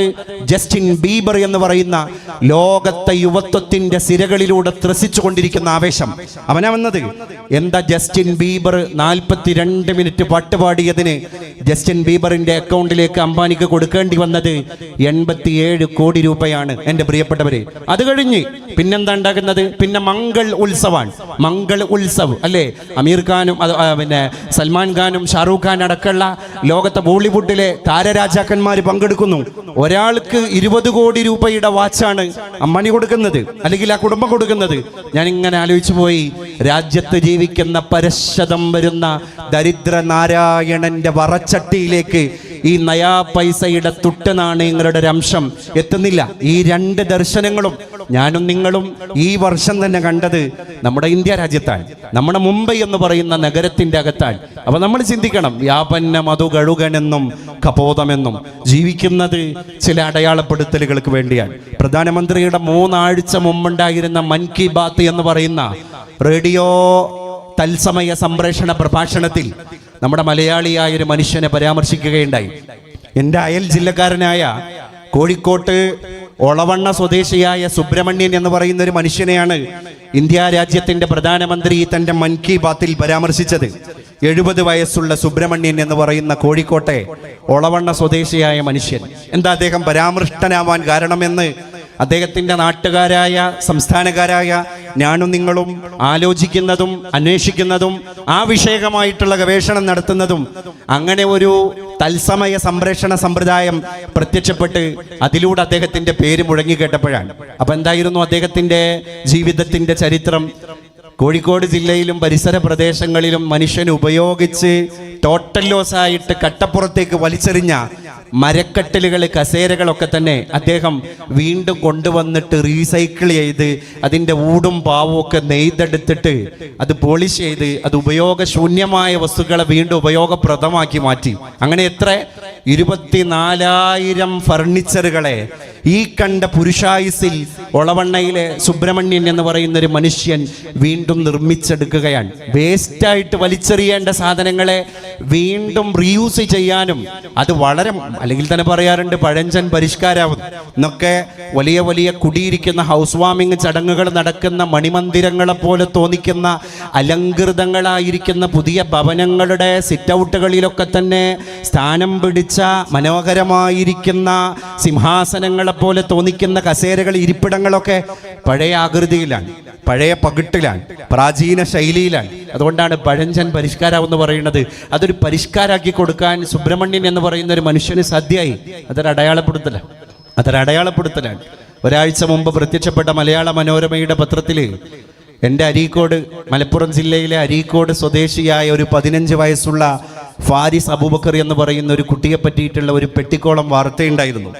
16-15 വയസ്സുള്ള ഒരു കുട്ടി. അവൻ എന്താ ചെയ്തത്?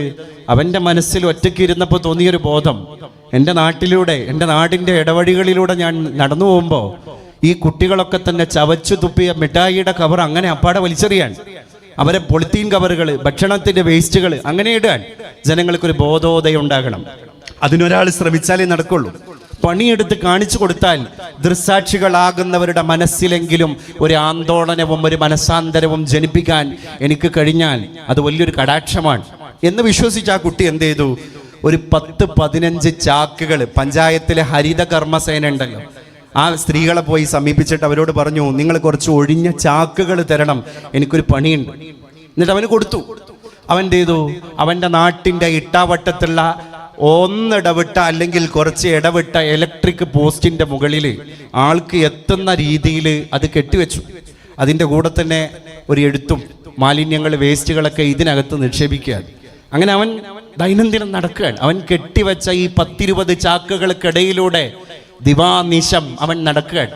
അശ്രാന്ത പരിശ്രമം നടത്തിയിട്ട് അവൻ നടക്കുകയാണ്. കാണുന്നവരോടൊക്കെ പറയാൻ, ചാക്കിങ്ങനെ നിറഞ്ഞപ്പോൾ ആ പാതി വഴിയിൽ പിന്നെ മിഠായിയുടെ കവറിട്ട കുട്ടിക്ക് തന്നെ ഒരു ബോധോദയം, പിന്നെ എന്തിനാ ഇവിടെ ചാക്ക് വെച്ചത്? ഈ ചാക്ക് എങ്ങനെയാ നിറഞ്ഞത്? ആരൊക്കെ കൊണ്ടുപോയിട്ടല്ലേ? അപ്പോൾ വേസ്റ്റ് ഇടാൻ ഒരു കൃത്യമായ സ്ഥലമുണ്ട് എന്ന് ബോധവൽക്കരിക്കലായിരുന്നു അവൻ്റെ ലക്ഷ്യം. യുവാക്കൾ ഇറങ്ങി, വൃദ്ധർ ഇറങ്ങി, ശിശുക്കൾ ഇറങ്ങി, ബാലന്മാർ ഇറങ്ങി. 2 ദിവസം കൊണ്ട് ഈ ചാക്കുകൾ മുഴുവൻ നിറഞ്ഞു. 10-20 ചാക്കുകൾ 2-3 ദിവസം കൊണ്ട് നിറഞ്ഞപ്പോൾ അവൻ ബോധ്യപ്പെടുത്തിയത് എന്തൊക്കെ സന്ദേശങ്ങളാണ്? 2-3 ദിവസം കൊണ്ട് 20 ചാക്ക് നിറയാനുള്ള മാലിന്യം ഈ നാട്ടിലുണ്ട് എന്ന ആദ്യത്തെ സന്ദേശം. രണ്ടാമത്തേതോ, ഈ മാലിന്യങ്ങളൊന്നും പൊതുനിരത്തിലേക്ക് വലിച്ചെറിയാനുള്ളതല്ല എന്ന മറ്റൊരു സന്ദേശം. മൂന്നാമത്തേതോ, അത് അതിലേറെ കടുകട്ടിയുള്ള സന്ദേശമാണ്. ചിന്തിക്കുന്നവരുടെ നെഞ്ചിടത്തിലേക്ക് നീട്ടിപ്പിടിച്ച ഇരട്ടക്കുഴൽ തോക്ക് പോലെയുള്ള സന്ദേശം. അതേതാണ്? നിങ്ങളെപ്പോലൊരു 16 വയസ്സുള്ള കുട്ടിയാണ് ഞാനും, നമുക്കൊക്കെ വേണം എന്ന് വെച്ചാൽ ഇങ്ങനെയൊക്കെ ചെയ്യാം, അല്ലേ? അങ്ങനെ ഒരുപാട് സന്ദേശങ്ങൾ ഒരു നാടിൻ്റെ മുറ്റത്ത് കൽമഷം കലരാതെ, ആർക്കും യാതൊരു രീതിയിലുള്ള ശത്രുതാ മനോഭാവമോ വൈമനസ്യമോ ആ രുചിരകതയോ നീരസമോ അനിഷ്ടമോ ആരുടേതിൽ നിന്നും സമ്പാദിക്കാതെ മൊഞ്ചോടുകൂടെ അവൻ നിർവഹിച്ച ഒരു ചാരുചിത്രം. അതിന്ന് അൽഷിമേഴ്സ് വന്നാലും നമ്മളാരും മറക്കൂല. എന്തുകൊണ്ടാണ്? അതൊരു പണിയാണ്. ലോകത്ത് അവൻ നിർവഹിച്ച ഒരു പണിയാണ്. അങ്ങനെ ഗൃഹാതുരമായ ഓർമ്മകളെയൊക്കെ തന്നെ പൊടി തട്ടി കൊണ്ടുവന്ന് നമ്മൾ ജീവിക്കുന്ന കാലത്തോളം മറ്റുള്ളവരെ കൂടി ജീവിക്കാൻ പ്രേരിപ്പിച്ചു മരിച്ചു കഴിഞ്ഞാലും അവരിലൂടെ നമ്മൾ ഇവിടെ അങ്ങനെ ജീവിച്ചുകൊണ്ടിരിക്കും. ഇല്ലെങ്കിലോ നമ്മൾ ജീവിക്കുമ്പോഴും നമ്മൾ മരിച്ചുകൊണ്ടിരിക്കും. ഇതിൽ രണ്ടിലും അർത്ഥതലങ്ങൾ വളരെ വ്യതിരിക്തമാണ് എന്നർത്ഥം. ഞാനിത് ഇങ്ങനെ പറയാൻ കാരണം, ഇതൊരാണയിട്ട വർത്തമാനമാകണം എന്ന നിഷ്കർഷത നിങ്ങളുടെ മുമ്പിൽ ഈ സംഭാഷണം നടത്തിക്കൊണ്ടിരിക്കുന്ന എൻ്റെ സത്വബോധം എന്നെ നിർബന്ധിപ്പിക്കുന്നതുകൊണ്ടാണ്, എന്നെ പ്രേരിപ്പിക്കുന്നതുകൊണ്ടാണ്. മറ്റൊന്നുകൊണ്ടല്ല. നമ്മളൊക്കെ അടുത്ത തലമുറയ്ക്ക് ഈ ലോകത്തെ കൈമാറ്റം നടത്തേണ്ടവരാണ്. മുതലാളി എന്നാ നമ്മൾ പറയാം. ഒരു മുതൽ കയ്യിലുണ്ടെങ്കിൽ മുതലാളി, അല്ലേ? ഉടമസ്ഥൻ എന്നല്ല. എന്താ അതിൻ്റെ അർത്ഥം? കൈയാളുന്നവൻ. അടുത്ത തലമുറ ഇത് കൈയാളാൻ കാത്തിരിക്കുകയാണ്. നിങ്ങളുടെ കണ്ടനാളത്തിൽ നിന്ന് ആത്മാവൊന്ന് നഷ്ടപ്പെട്ടു പോയാൽ, മൃതി നിങ്ങൾക്ക് സംഭവിച്ചാൽ, പിന്നെ നിങ്ങളുടെ ദേഹത്തിൻ്റെ പേര് മൃതം സംഭവിച്ച ദേഹമാണ്. അതാണ് മൃതദേഹം. അതുവരെ ഉണ്ടാവുള്ളൂ. അത് കഴിഞ്ഞാൽ നമ്മളിത് കഴിഞ്ഞു. പിന്നെ അടുത്ത മുതലിനെ കൈയാളുന്ന മുതലാളി ആരാണ്? അടുത്ത തലമുറയാണ്. അങ്ങനെ എത്ര തലമുറകൾ കഴിഞ്ഞിട്ടാണ് ഞാനും നിങ്ങളും ഈ മഞ്ജുള മനോഹരമായ പന്തലിൻ്റെ ചുവട്ടിൽ വന്നിരിക്കുന്നത്. നാളെയും ഇവിടെ ഈ കസേരകൾ നിരത്തപ്പെടും. പക്ഷേ അന്ന് നമ്മൾ എവിടെയോ ശ്മശാനങ്ങളിൽ പോയി അന്തി ഉറങ്ങും, അല്ലേ? ആ ഉറക്കത്തിൽ നമ്മൾ അടുത്ത തലമുറ ഈ കസേരകളിൽ വന്നിട്ട് ഇങ്ങനെ ചമ്പ്രം പടിഞ്ഞ് മനോഹരമായിട്ടിരുന്ന് അടുത്ത തലമുറയിലെ അടുത്ത പ്രഭാഷകന്മാർക്ക് ഇങ്ങനെ ശ്രവണപുടങ്ങളെ തുറന്നു വെച്ച് കൊടുക്കുമ്പോൾ അന്നത്തെ സ്മാരകശിലകൾ, അന്നത്തെ സ്മര്യ കഥാപാത്രങ്ങളായിട്ട് ഇന്ന് ഇരിക്കുന്ന നമ്മളൊക്കെ ആവണം. അതാണ് എങ്ങനെയെങ്കിലും ജീവിക്കുക എന്നുള്ളതാ. പുതിയ തലമുറയുടെ മോട്ടോ എന്താണ്? Enjoy the life. അടിച്ചു പൊളിക്കൂ. അച്ഛനെ നോക്കണ്ട, അമ്മയെ നോക്കണ്ട, ബാപ്പാനെ നോക്കണ്ട, ഉമ്മാനെ നോക്കണ്ട, അടിച്ചു പൊളിക്കൂ, അല്ലേ? പുനലൂരിൽ ഗാന്ധി ഭവൻ എന്ന് പറഞ്ഞിട്ട് ഒരു സ്ഥലമുണ്ട്. ഞാനിപ്പോൾ അടുത്ത് പോയി ഗാന്ധി ഭവൻ സന്ദർശിച്ചു. എത്ര അച്ഛനമ്മമാർ, എത്ര ഉപ്പ-ഉമ്മമാർ, ആയിരക്കണക്കിന് അന്തേവാസികൾ. ഇങ്ങനെ നോക്കുമ്പോൾ പുതിയ വൃദ്ധസദനങ്ങളിലേക്കൊക്കെ കയറിപ്പോകുന്ന മാതാപിതാക്കളുടെ എണ്ണം വർദ്ധിക്കുമ്പോൾ അതിൽ മിക്ക ആളുകളും ചിന്തിക്കുന്നത് മക്കൾ കൊണ്ടുപോയാക്കിയിട്ട് വൃദ്ധസദനങ്ങളിൽ എത്തുന്നവരല്ല ഇനി നമ്മൾ പുതിയ വൃദ്ധസദനങ്ങളിലെ അന്തേവാസികളായിട്ട് കാണാൻ പോകുന്ന ജന്മങ്ങൾ. പിന്നെ മക്കൾക്ക് ഇനി ഞാൻ ഭാരമാകും എന്ന് ഭയപ്പെട്ടിട്ട് സ്വമേധയാ ഇറങ്ങിപ്പോകുന്ന 60 പിന്നിട്ട മാതാപിതാക്കളെ പുതിയ യുഗത്തിൽ ഇനി നമുക്ക് കാണാൻ കഴിയും. കാരണം പുതിയ ലോകം അങ്ങനെയാണ്. MDMAയുടെ ഇപ്പതാ കരുനാഗപ്പള്ളിയുടെ അടുത്ത് കുഞ്ഞുമോൾ എന്ന് പറയുന്ന അർബുദ രോഗിയായ ഒരു സഹോദരിയുടെ ശരീരത്തിലൂടെ അമ്പ് ചാടിച്ച് കയറ്റും പോലെയാണ് വാഹനം ചാടിച്ച് കയറ്റിയത്. പിടികൂടി വളയം പിടിച്ചത് അജ്മലാണ്. അജ്മലിന്റെ കൂടെ ഉണ്ടായിരുന്നത് ഡോക്ടർ ശ്രീകുട്ടിയാണ്. അജ്മൽ ഒരു സാധാരണക്കാരൻ. ഡോക്ടർ ശ്രീകുട്ടി നാട്ടിലെ പേരു കേട്ട ഗൈനക്കോളജി വിദഗ്ധ. അതാ ഞാൻ പറഞ്ഞത്, വ്യാപന്ന മധു കഴുകനെന്നും കബോധമെന്നും. ഇന്ന് ഓൺലൈൻ വ്യാപാരങ്ങളുടെ വ്യാപന്നം ഇര, അത് കഴുകനും കബോധമും ഒരുപോലെയാണ്. ഉന്നതൻ എന്നോ താഴ്ന്നവൻ എന്നോ, വലിയ വിദ്യാഭ്യാസമുള്ളവൻ അല്ലെങ്കിൽ പാമരൻ എന്ന് പറഞ്ഞാൽ വിദ്യ തൊട്ട് തീണ്ടാൻ ഭാഗ്യസിദ്ധി ഇല്ലാതെ പോയവൻ, അങ്ങനെയൊന്നുള്ള കണക്ക് പുതിയ ലോകത്തില്ല. എല്ലാവർക്കും എല്ലാത്തിലേക്കും ആക്സസ് ഉള്ള ഒരു ലോകത്താണ് നമ്മളുള്ളത്. പഴയകാലത്ത് ബ്രാൻഡ് ഷർട്ടുകൾ ഇരുത്തം വന്ന സവർണ മുതലാളിമാർക്ക് മാത്രം ധരിക്കാൻ പറ്റുള്ളായിരുന്നു. അങ്ങനെയല്ല, ഏത് ചെറുപ്പക്കാരനും ഏത് സുപ്രഭാതത്തിലും പോയി സാധനം വാങ്ങാം, തിരിച്ചു വരാം, അതിൻ്റെ റീൽസ് ഇടാം, അത് ലോകത്തൊരു പ്രകടനപരതയാക്കി മാറ്റാം. അങ്ങനെ പുതിയ തലമുറ ഇത് കണ്ടും കേട്ടും വിശ്വസിച്ചു അല്ലേ? എന്ത്, നമുക്കെല്ലാത്തിലേക്കും ആക്സസ് ഉണ്ട്. പണ്ട് റുബായിയാത്ത്, പേർഷ്യൻ കവിയാണ് ഉമർ ഖയ്യാം. ഉമർ ഖയ്യാമിന്റെ റുബായിയാത്ത് എല്ലാ ഭാഷക്കാർക്കിടയിലും പ്രഖ്യാതമായ കവിതയാണ് ഉമർ ഖയ്യാമിന്റെ റുബായിയാത്ത്.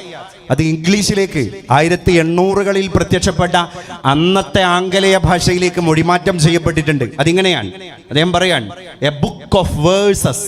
കവി പറയാൻ, കവിയുടെ ആഗ്രഹം, എ ബുക്ക് ഓഫ് വേഴ്സസ്, കവിത എഴുതിയ കുറച്ച് പുസ്തകങ്ങൾ. അണ്ടർനീത്ത് ദി ബൗ, ഞാൻ വ്യാപിച്ചു കിടക്കുന്ന ഒരു മരച്ചില്ലയുടെ താഴെ ഇങ്ങനെ ഇരിക്കണം. എ ജഗ് ഓഫ് വൈൻ, എനിക്കൊരു ഗ്ലാസ് അല്ലെങ്കിൽ ഒരു ജഗ് വീഞ്ഞ് കിട്ടണം, ചാരായം കിട്ടണം, മദ്യം കിട്ടണം. എ ലോഫ് ഓഫ് ബ്രെഡ്, കടിച്ചു കൂട്ടാൻ ഒരു ബ്രെഡിന്റെ ശകലവും ഒരു ബണ്ണിന്റെ കഷ്ണവും എനിക്ക് കിട്ടണം. And thou beside me singing in the wilderness. Thou, THOU, പഴയകാലത്ത് 1800കളിലെ എലിസബത്തൻ ഇറയിലെ ഇംഗ്ലീഷ്. ദൗ എന്ന് പറഞ്ഞാൽ യു, കാമുകിയായ പെണ്ണെ നീയും.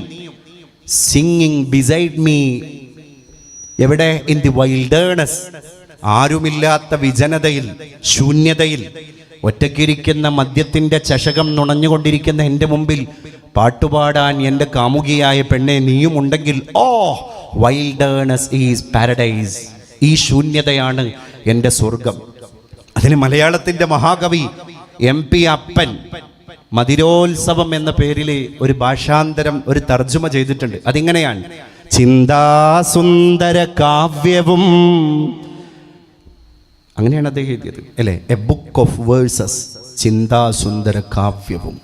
ചിന്താസുന്ദര കാവ്യവും ലഘുതരം ഭോജ്യങ്ങളും ചിന്തിപ്പും പദ പൊങ്ങി വീഞ്ഞു നിറയും സുസ്ഫാടിക കിണ്ണവും കാന്തേ and thou singing beside me, അല്ലേ? എൻ്റെ അരികത്ത് പാട്ട് പാടാൻ നീയും പെണ്ണെ. കാന്തേ, എന്നരികത്തിളം തെന്നലായി നീ പാടാനുമുണ്ടെങ്കിലോ കാന്താരസ്ഥലി പോലും ഇന്നിവനുഹാ സ്വർലോകമാണോ മലേ.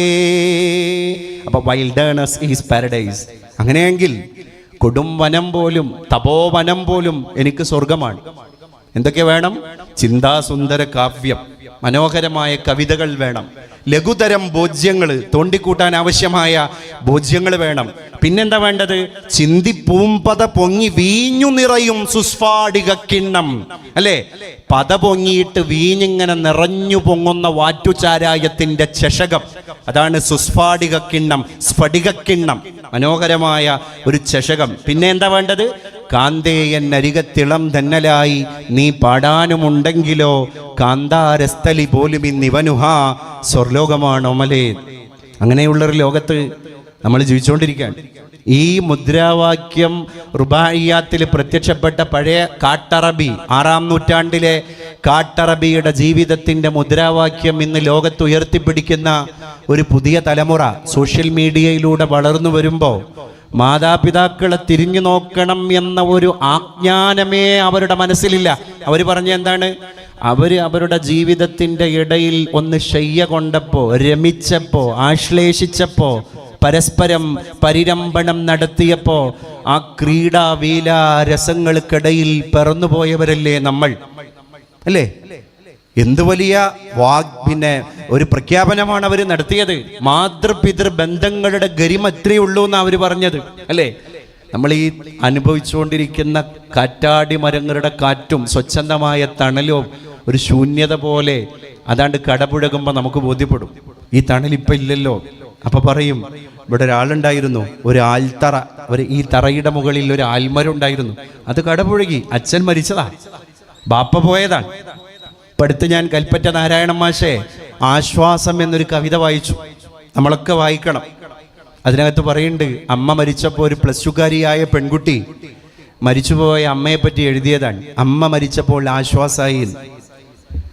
എന്നെ കേൾക്കുന്ന പ്രിയപ്പെട്ട പെൺകുട്ടികളെ, ആൺകുട്ടികളെ, നാരായണൻ മാഷ് അമ്മ മരിച്ചുപോയപ്പം മരിച്ച അമ്മയുടെ മോള് അമ്മ മരിച്ചപ്പോൾ ആശ്വാസമായി എന്നെഴുതാൻ കാരണം എന്തെന്ന് കവിത അവസാനിക്കുമ്പോൾ നിങ്ങൾക്ക് ബോധ്യപ്പെടും. വേറൊന്നും ഞാൻ അതു സംബന്ധിയായിട്ട് പറയുന്നില്ല. കാരണം എന്താണ്? അമ്മ മരിച്ച ഒരു വീട്ടില് ആശ്വാസം നൽകാൻ ബന്ധുമിത്രാദികളും സുഹൃത്തുക്കളും 3 ദിവസം വരെ നമ്മളെ കൂടെ കൂടിയാടും. അത് കഴിഞ്ഞാൽ അവരൊക്കെ തന്നെ ഇന്തപ്പക്കം അന്തപ്പക്കം, ആ ഊര് ഈ ഊര്, അങ്ങനെ പോകും അവരവരുടെ ഊരിലേക്ക്. പിന്നെ നമ്മളിങ്ങനെ ഒറ്റപ്പെടും. നമ്മൾ വീട്ടിൽ, അമ്മയില്ലാത്ത വീട്ടിൽ, അല്ലേ? അമ്മയില്ലാത്ത വീട്ടിലെ അടുക്കളയിൽ ഒരു കസേരയിട്ടിട്ട് ഇരിക്കുന്ന രംഗൊന്ന് നിങ്ങൾ ഇപ്പം നെഞ്ചത്ത് കൈ വെച്ച് ചിന്തിക്ക്. വെള്ളം ഇങ്ങനെ തിളക്കാൻ, ബടുക്കണി ഞങ്ങളെ ഭാഗത്ത് പറയുന്ന പഴയ ഭാഷയാണത്. അവിടെ അടുപ്പിന്റെ മുകളിൽ അടുപ്പത്തേക്ക് വെച്ച പാത്രത്തിലെ വെള്ളം ഇങ്ങനെ തിളക്കാണ്, ഏങ്ങലടിച്ച് കരയും പോലെ തിളക്കാൻ. അമ്മയില്ലാത്ത വീട്ടിലാണ് ആ വെള്ളം തിളക്കണത്. കഞ്ഞി വിളമ്പിയത് ആ അടുക്കളയിലാണ്. അമ്മയില്ലാത്ത വീട്ടിലാണ് ഒരു കഞ്ഞിപ്പാത്രം എന്നെ നോക്കിയിരിക്കുന്നത്. അപ്പൊ ഈ കുട്ടി എഴുതിയതാണ്, അമ്മ മരിച്ചപ്പോൾ ആശ്വാസമായി, ഇനി എനിക്ക് ധൈര്യമായി അത്തായ പഷ്ണി കിടക്കാം, അല്ലേ? അമ്മ മരിക്കുന്നതിൻ്റെ മുമ്പ് ധൈര്യമായിട്ട് അത്തായ പഷ്ണി കിടക്കാൻ കഴിയൂല. എന്താ കാര്യം? രാത്രി ചോറ് കഴിക്കാതെ കിടന്നുറങ്ങിക്കഴിഞ്ഞാൽ ഞങ്ങളെ ഭാഗത്തൊക്കെ മാതാക്കൾ വന്നിട്ട് കിടന്നുറങ്ങണ മക്കളെ വിളിച്ചിട്ട് പറയുന്നൊരു കല്ല് വെച്ച കള്ളമുണ്ട്. എന്താണറിയോ? രാത്രി ചോറ് കഴിക്കാതെ ഉറങ്ങിയാൽ ഒരു പ്രാവിൻ്റെ ഇറച്ചി എൻ്റെ മേത്തുനിന്ന് കുറഞ്ഞു പോകുന്നു. ഒരു പ്രാവിനോളം വരുന്ന മാംസം നമ്മുടെ ശരീരത്തിൽ നിന്ന് ഇല്ലാതാവും. എന്തിനാ പറഞ്ഞത്? അമ്മ മോള് ഭക്ഷണം കഴിക്കാതെ കിടന്നാൽ അമ്മക്ക് ഉറക്കരൂല, കുട്ടിക്കൊരു കുഴപ്പമില്ല. നേരം വെളുക്കോൾ അവൾ ഉറങ്ങും, ഒരു കുഴപ്പമില്ല. അവൾക്കിപ്പോൾ ശല്യം വിളിച്ചുണർത്തുന്നതാണ്. അപ്പം ഈ കുട്ടി എഴുതി, ആശ്വാസമായി, ഇനി എനിക്ക് ധൈര്യമായിട്ട് അത്തായ പഷ്ണി കിടക്കാം. എന്നെ ഇനി ആ ആത്മാർത്ഥതയോടുകൂടെ വിളിച്ചുണർത്താൻ ഈ വീട്ടിലൊരാളില്ലല്ലോ. അമ്മ എന്ന ശൂന്യത നമ്മളിലുണ്ടാക്കുന്ന വേദനയുടെ ആഴാണ് ഈ വരി. നമ്മൾ മനസ്സിലാക്കണം.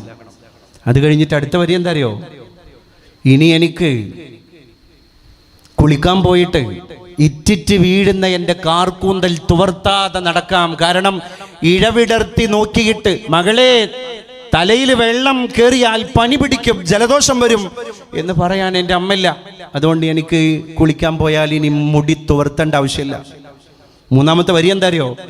ഇനി എനിക്ക് നാളെ നട്ടുച്ച നേരത്ത് നമ്മുടെ വീട്ടിൻ്റെ ഉമ്മറത്തെ മുറ്റത്തെ ആൾമറ, കിണറിൻ്റെ ആൾമറയുടെ മുകളിൽ ഇരുന്നിട്ട് ഉറക്കം തൂങ്ങി പുസ്തകം വായിക്കാം.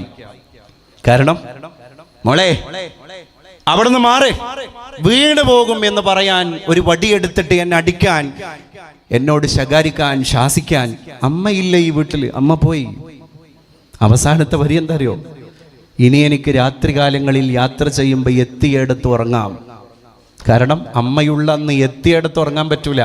മാമൻ്റെ വീട്ടിലേക്കാണ് പോകുന്നത് അമ്മേ, എൻ്റെ ഫ്രണ്ടിൻ്റെ വീട്ടിലേക്കാണ് പോകുന്നത് അമ്മേ, എൻ്റെ ജോലി സ്ഥലത്തേക്കാണ് പോകുന്ന അമ്മേ എന്ന് പറഞ്ഞിട്ട് രാത്രി വീട്ടിൽ നിന്ന് ഇറങ്ങി KSRTC ബസ് കയറിയിട്ട് പോയാൽ മാമൻ്റെ വീട്ടിൽ എത്തണം അമ്മക്ക് ഉറങ്ങാൻ. വഴിയിലിറങ്ങിയാൽ പറ്റൂല.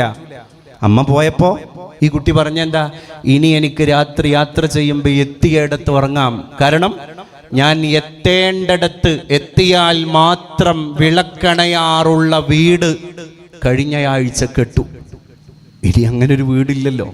ആ വീട് കെട്ടു, അമ്മ മരിച്ചു. അവസാനം പറഞ്ഞെന്താ അറിയോ, ഒടുക്കം എൻ്റെ അമ്മ എന്നെ പെറ്റു തീർന്നു. ആ വാക്കുനോക്ക് നിങ്ങൾ. അപ്പം നമ്മളെ പ്രസവിച്ച് നമ്മൾ ഭൂലോകത്ത് ജാതനായപ്പോൾ നമ്മളെ അമ്മ നമ്മളെ പെറ്റു തീർന്നില്ലേ? ഇല്ല എന്നാണ് കൽപ്പറ്റ നാരായണൻ മാഷ് മലയാളിയെ പഠിപ്പിച്ചത്. എപ്പോഴാ നമ്മളെ അമ്മ എന്നെയും നിങ്ങളെയും പെറ്റു തീർന്നത്? അമ്മയുടെ ഭൗതിക ശരീരം ശ്മശാനത്തിലേക്ക് എടുത്ത് കുഴിമാടത്തിൽ നമ്മൾ ഇറക്കി വെച്ചപ്പോഴാണ് അമ്മ എന്നെയും നിങ്ങളെയും പെറ്റു തീർന്നത്. അപ്പം എന്താണ്, നമ്മൾ ഓരോ സ്ഥലത്തേക്ക് യാത്ര ചെയ്യുമ്പോൾ അമ്മ പ്രസവ വേദനയോടുകൂടെ വീട്ടിലിരിക്കുന്നത്. എൻ്റെ കുഞ്ഞ് പോയിട്ട് എന്തായി, എന്തെങ്കിലും സംഭവിച്ചോ, വിശക്കുന്നുണ്ടോ, ഭക്ഷണം കഴിച്ചോ? അമ്മ എപ്പോഴാണ് എന്നെയും നിങ്ങളെയും പെറ്റു തീർന്നത്? അമ്മ പോയി കിടന്നപ്പോൾ. അവസാനത്തെ വരിയിൽ നാരായണ മാഷ് മലയാളിയോട് പറയാണ്, ഇനി ശരീരവേദന കൊണ്ടല്ലാതെ മനോവേദന കൊണ്ട് ഭൂമിയിൽ ഒരാളും കരയൂല. അമ്മ എന്ന് പറയുന്ന ജന്മം മണ്ണിൻ്റെ അടിയിൽ പോയല്ലോ. ഇനി ആരെങ്കിലും ഭൂമിയിൽ കണ്ണിൽ കണ്ണീര് നിറച്ചിട്ട് കരയുന്നുണ്ടെങ്കിൽ അതാരെങ്കിലും ശരീരത്തിൽ വേദനയാക്കിയത് കൊണ്ടാകാം, അമ്മയെപ്പോലെ മനോവേദന കൊണ്ടാകില്ല. അങ്ങനെയുള്ള അമ്മമാരാണ് ഇന്ന് വൃദ്ധസദനത്തിൽ പോയിട്ട് മക്കളില്ലാത്ത ഇടുങ്ങിയ റൂമിൽ പോയി നിൽക്കുന്നത്. എത്ര നിമിഷം നിൽക്കാൻ കഴിയും? പുറത്തുനിന്നാണ് പൂട്ടിയത്, അകത്തുനിന്നല്ല. അകത്തുനിന്ന് പൂട്ടിയാൽ മണിക്കൂറുകളോളം നിങ്ങൾ പൂട്ടിയ റൂമിൽ നിങ്ങൾക്ക് പുസ്തകം വായിച്ചിരിക്കാം. നാം പോയിരുന്ന റൂമിന്റെ കവാടം പൂട്ടിയത് പുറത്തു നിന്നൊരാളാണ് അതിൻ്റെ ഓടാമ്പില കൊണ്ടതിന് പൂട്ടിയത് എങ്കിൽ ഒരു നിമിഷം നിങ്ങൾക്ക് മനസ്സാന്നിധ്യത്തോടുകൂടെ ഇരിക്കാൻ കഴിയില്ല. മനസ്സാന്നിധ്യം ഇല്ലാതെ ഇരിക്കുക. അതിൻ്റെ അർത്ഥം എന്താണ്? ബോധം പോയി, മാനസികം വന്ന് ഭ്രാന്തിയായി എത്ര വേണമെങ്കിലും ഇരിക്കുക, അല്ലേ? മലമൂത്ര വിസർജനം ശയ്യയിൽ തന്നെ നിർവഹിക്കുക. അതുകൊണ്ട് പ്രിയപ്പെട്ടവരെ, നമുക്ക് ജീവിക്കാൻ കഴിയണം. ഞാൻ അവസാനിപ്പിക്കാൻ, ലോകം എല്ലാം കീക്കാൻ തൂക്കായ ഒരു കാലഘട്ടത്തിലാണ് നമ്മളൊക്കെ ജീവിച്ചുകൊണ്ടിരിക്കുന്നത്. കൊച്ചിയിലെ പനമ്പള്ളി നഗറിലെ ഒരു ഫ്ലാറ്റിൻ്റെ അകത്ത് നിന്നാണ് ആമസോൺ പാർസൽ കവർ പുറത്തേക്ക് വലിച്ചെറിഞ്ഞത്. രാവിലെ സ്കൂൾ കുട്ടികളെയുമായിട്ട് ബസ്സിൽ പോകുന്ന ബസ്സിൻ്റെ ഡ്രൈവർ അത് കാണുകയാണ്. നോക്കുമ്പോൾ അതൊരു മനുഷ്യൻ്റെ പുത്രനാണ്, ഒരു ചോര പൈതലാണ്, ഒരു നവജാത ശിശുവാണ്. പോലീസ് വരുന്നു. ഈ ആമസോൺ പാർസൽ കവറിലാണ് ഈ കുട്ടിയെ അടക്കം ചെയ്തത്. അത് ഏത് ഫ്ലാറ്റിൻ്റെ അഡ്രസ്സിലാണ് വന്നത്? ആ ഫ്ലാറ്റിലേക്ക് പോയി നോക്കുന്നു, അവരെ പരിശോധിക്കുന്നു. അവസാനം അവിടെയുള്ളത് ഒരു അച്ഛനും ഒരു അമ്മയും അവിവാഹിതയായ 23 വയസ്സുള്ള ഒരു മകളും മാത്രമാണ്. പക്ഷേ പോലീസ് കേസിൻ്റെ ചുരുളഴിച്ച് കൊണ്ടുവരുമ്പോൾ മലയാള മനസാക്ഷി ഞെട്ടിത്തരിക്കുന്നു, ലജ്ജ കൊണ്ട് തല താഴ്ത്തുന്നു. ആ 23-കാരിയായിരുന്നു അത്രേ ഈ ചോരപ്പൈതലിൻ്റെ അമ്മ, അവിഹിതമായ അമ്മ. ആരാ നിന്റെ ഈ കുഞ്ഞിൻ്റെ അച്ഛൻ എന്ന ചോദ്യത്തിന് അവൾ കൊടുത്ത മറുപടി ഇൻസ്റ്റയിലൂടെ പരിചയപ്പെട്ട തൃശ്ശൂരുകാരനായ 25-കാരനാണ് എന്നാണ്. എൻ്റെ മാതാപിതാക്കളെ, നമ്മൾ വല്ലാത്ത ഭീതിപ്പെടുത്തുന്ന ഒരു ലോകത്താണ് ജീവിച്ചുകൊണ്ടിരിക്കുന്നത്.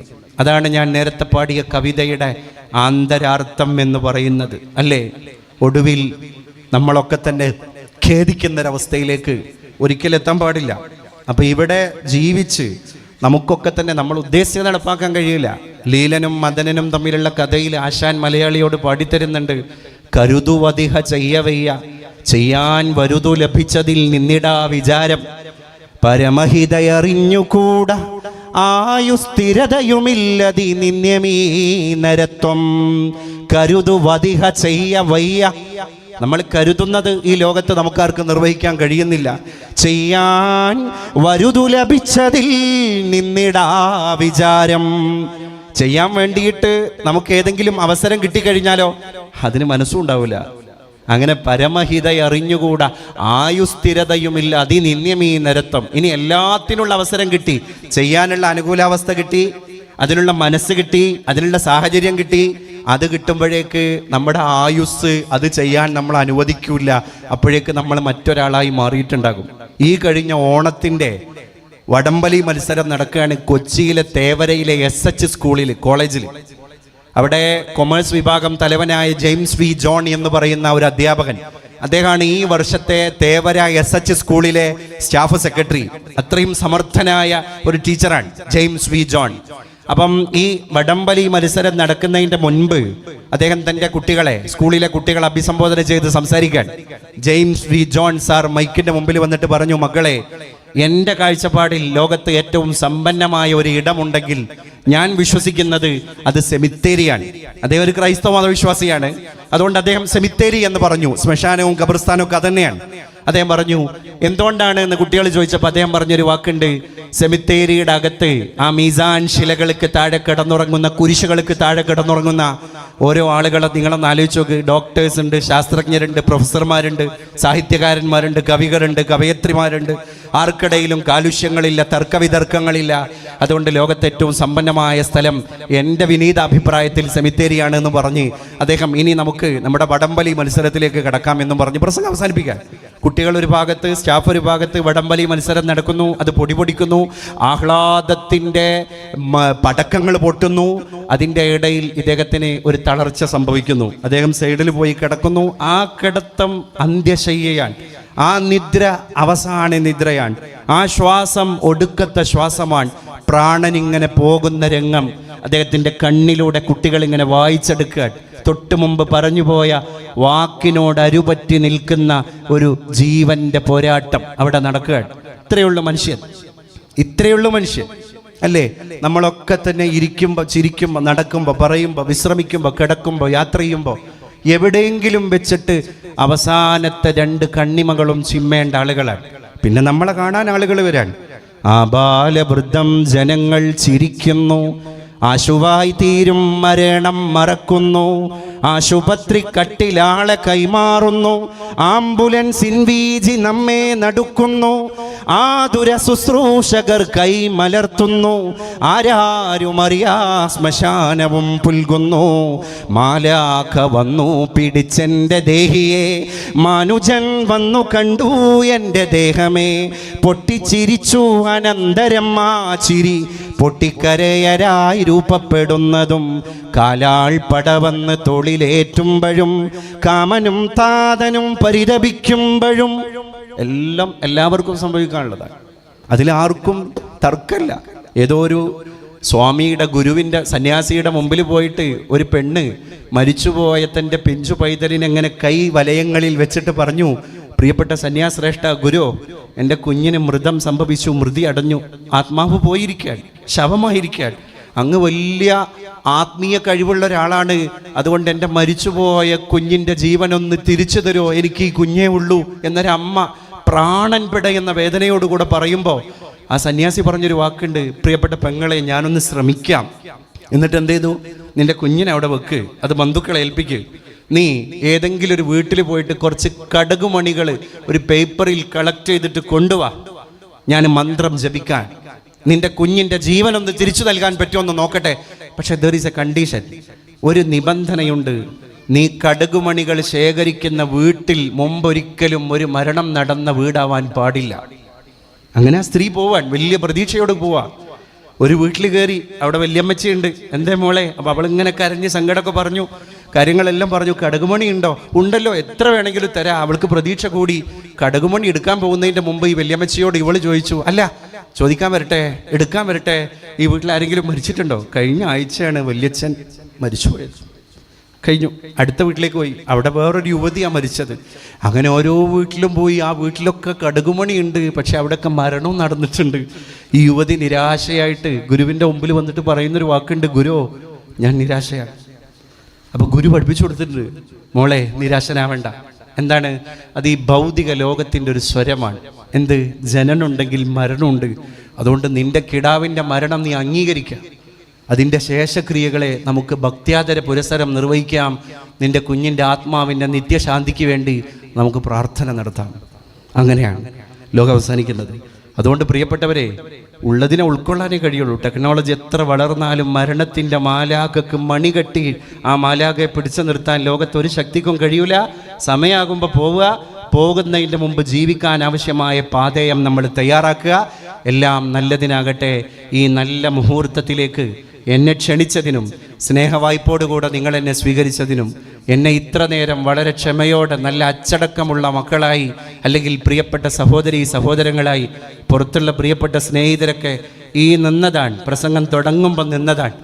അവർ വളരെ അസ്വസ്ഥരാണോ എന്താ എനിക്കറിയൂല.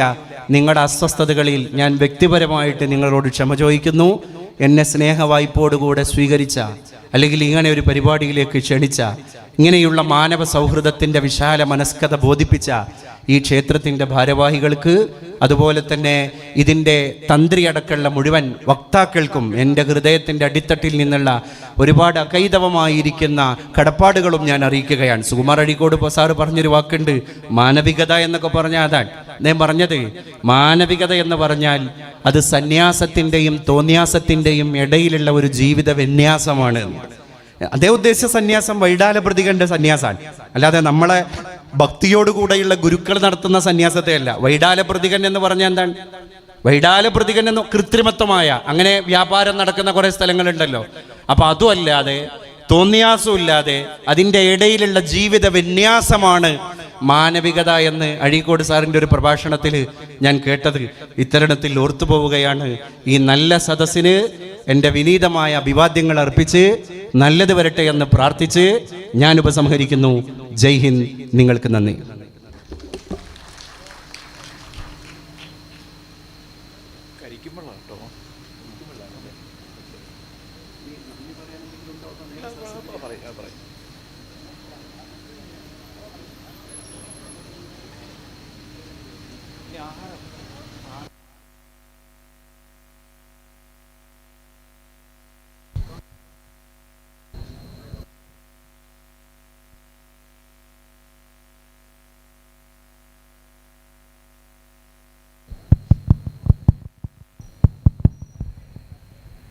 സ്വാമിയെ ശരണമയ്യപ്പ.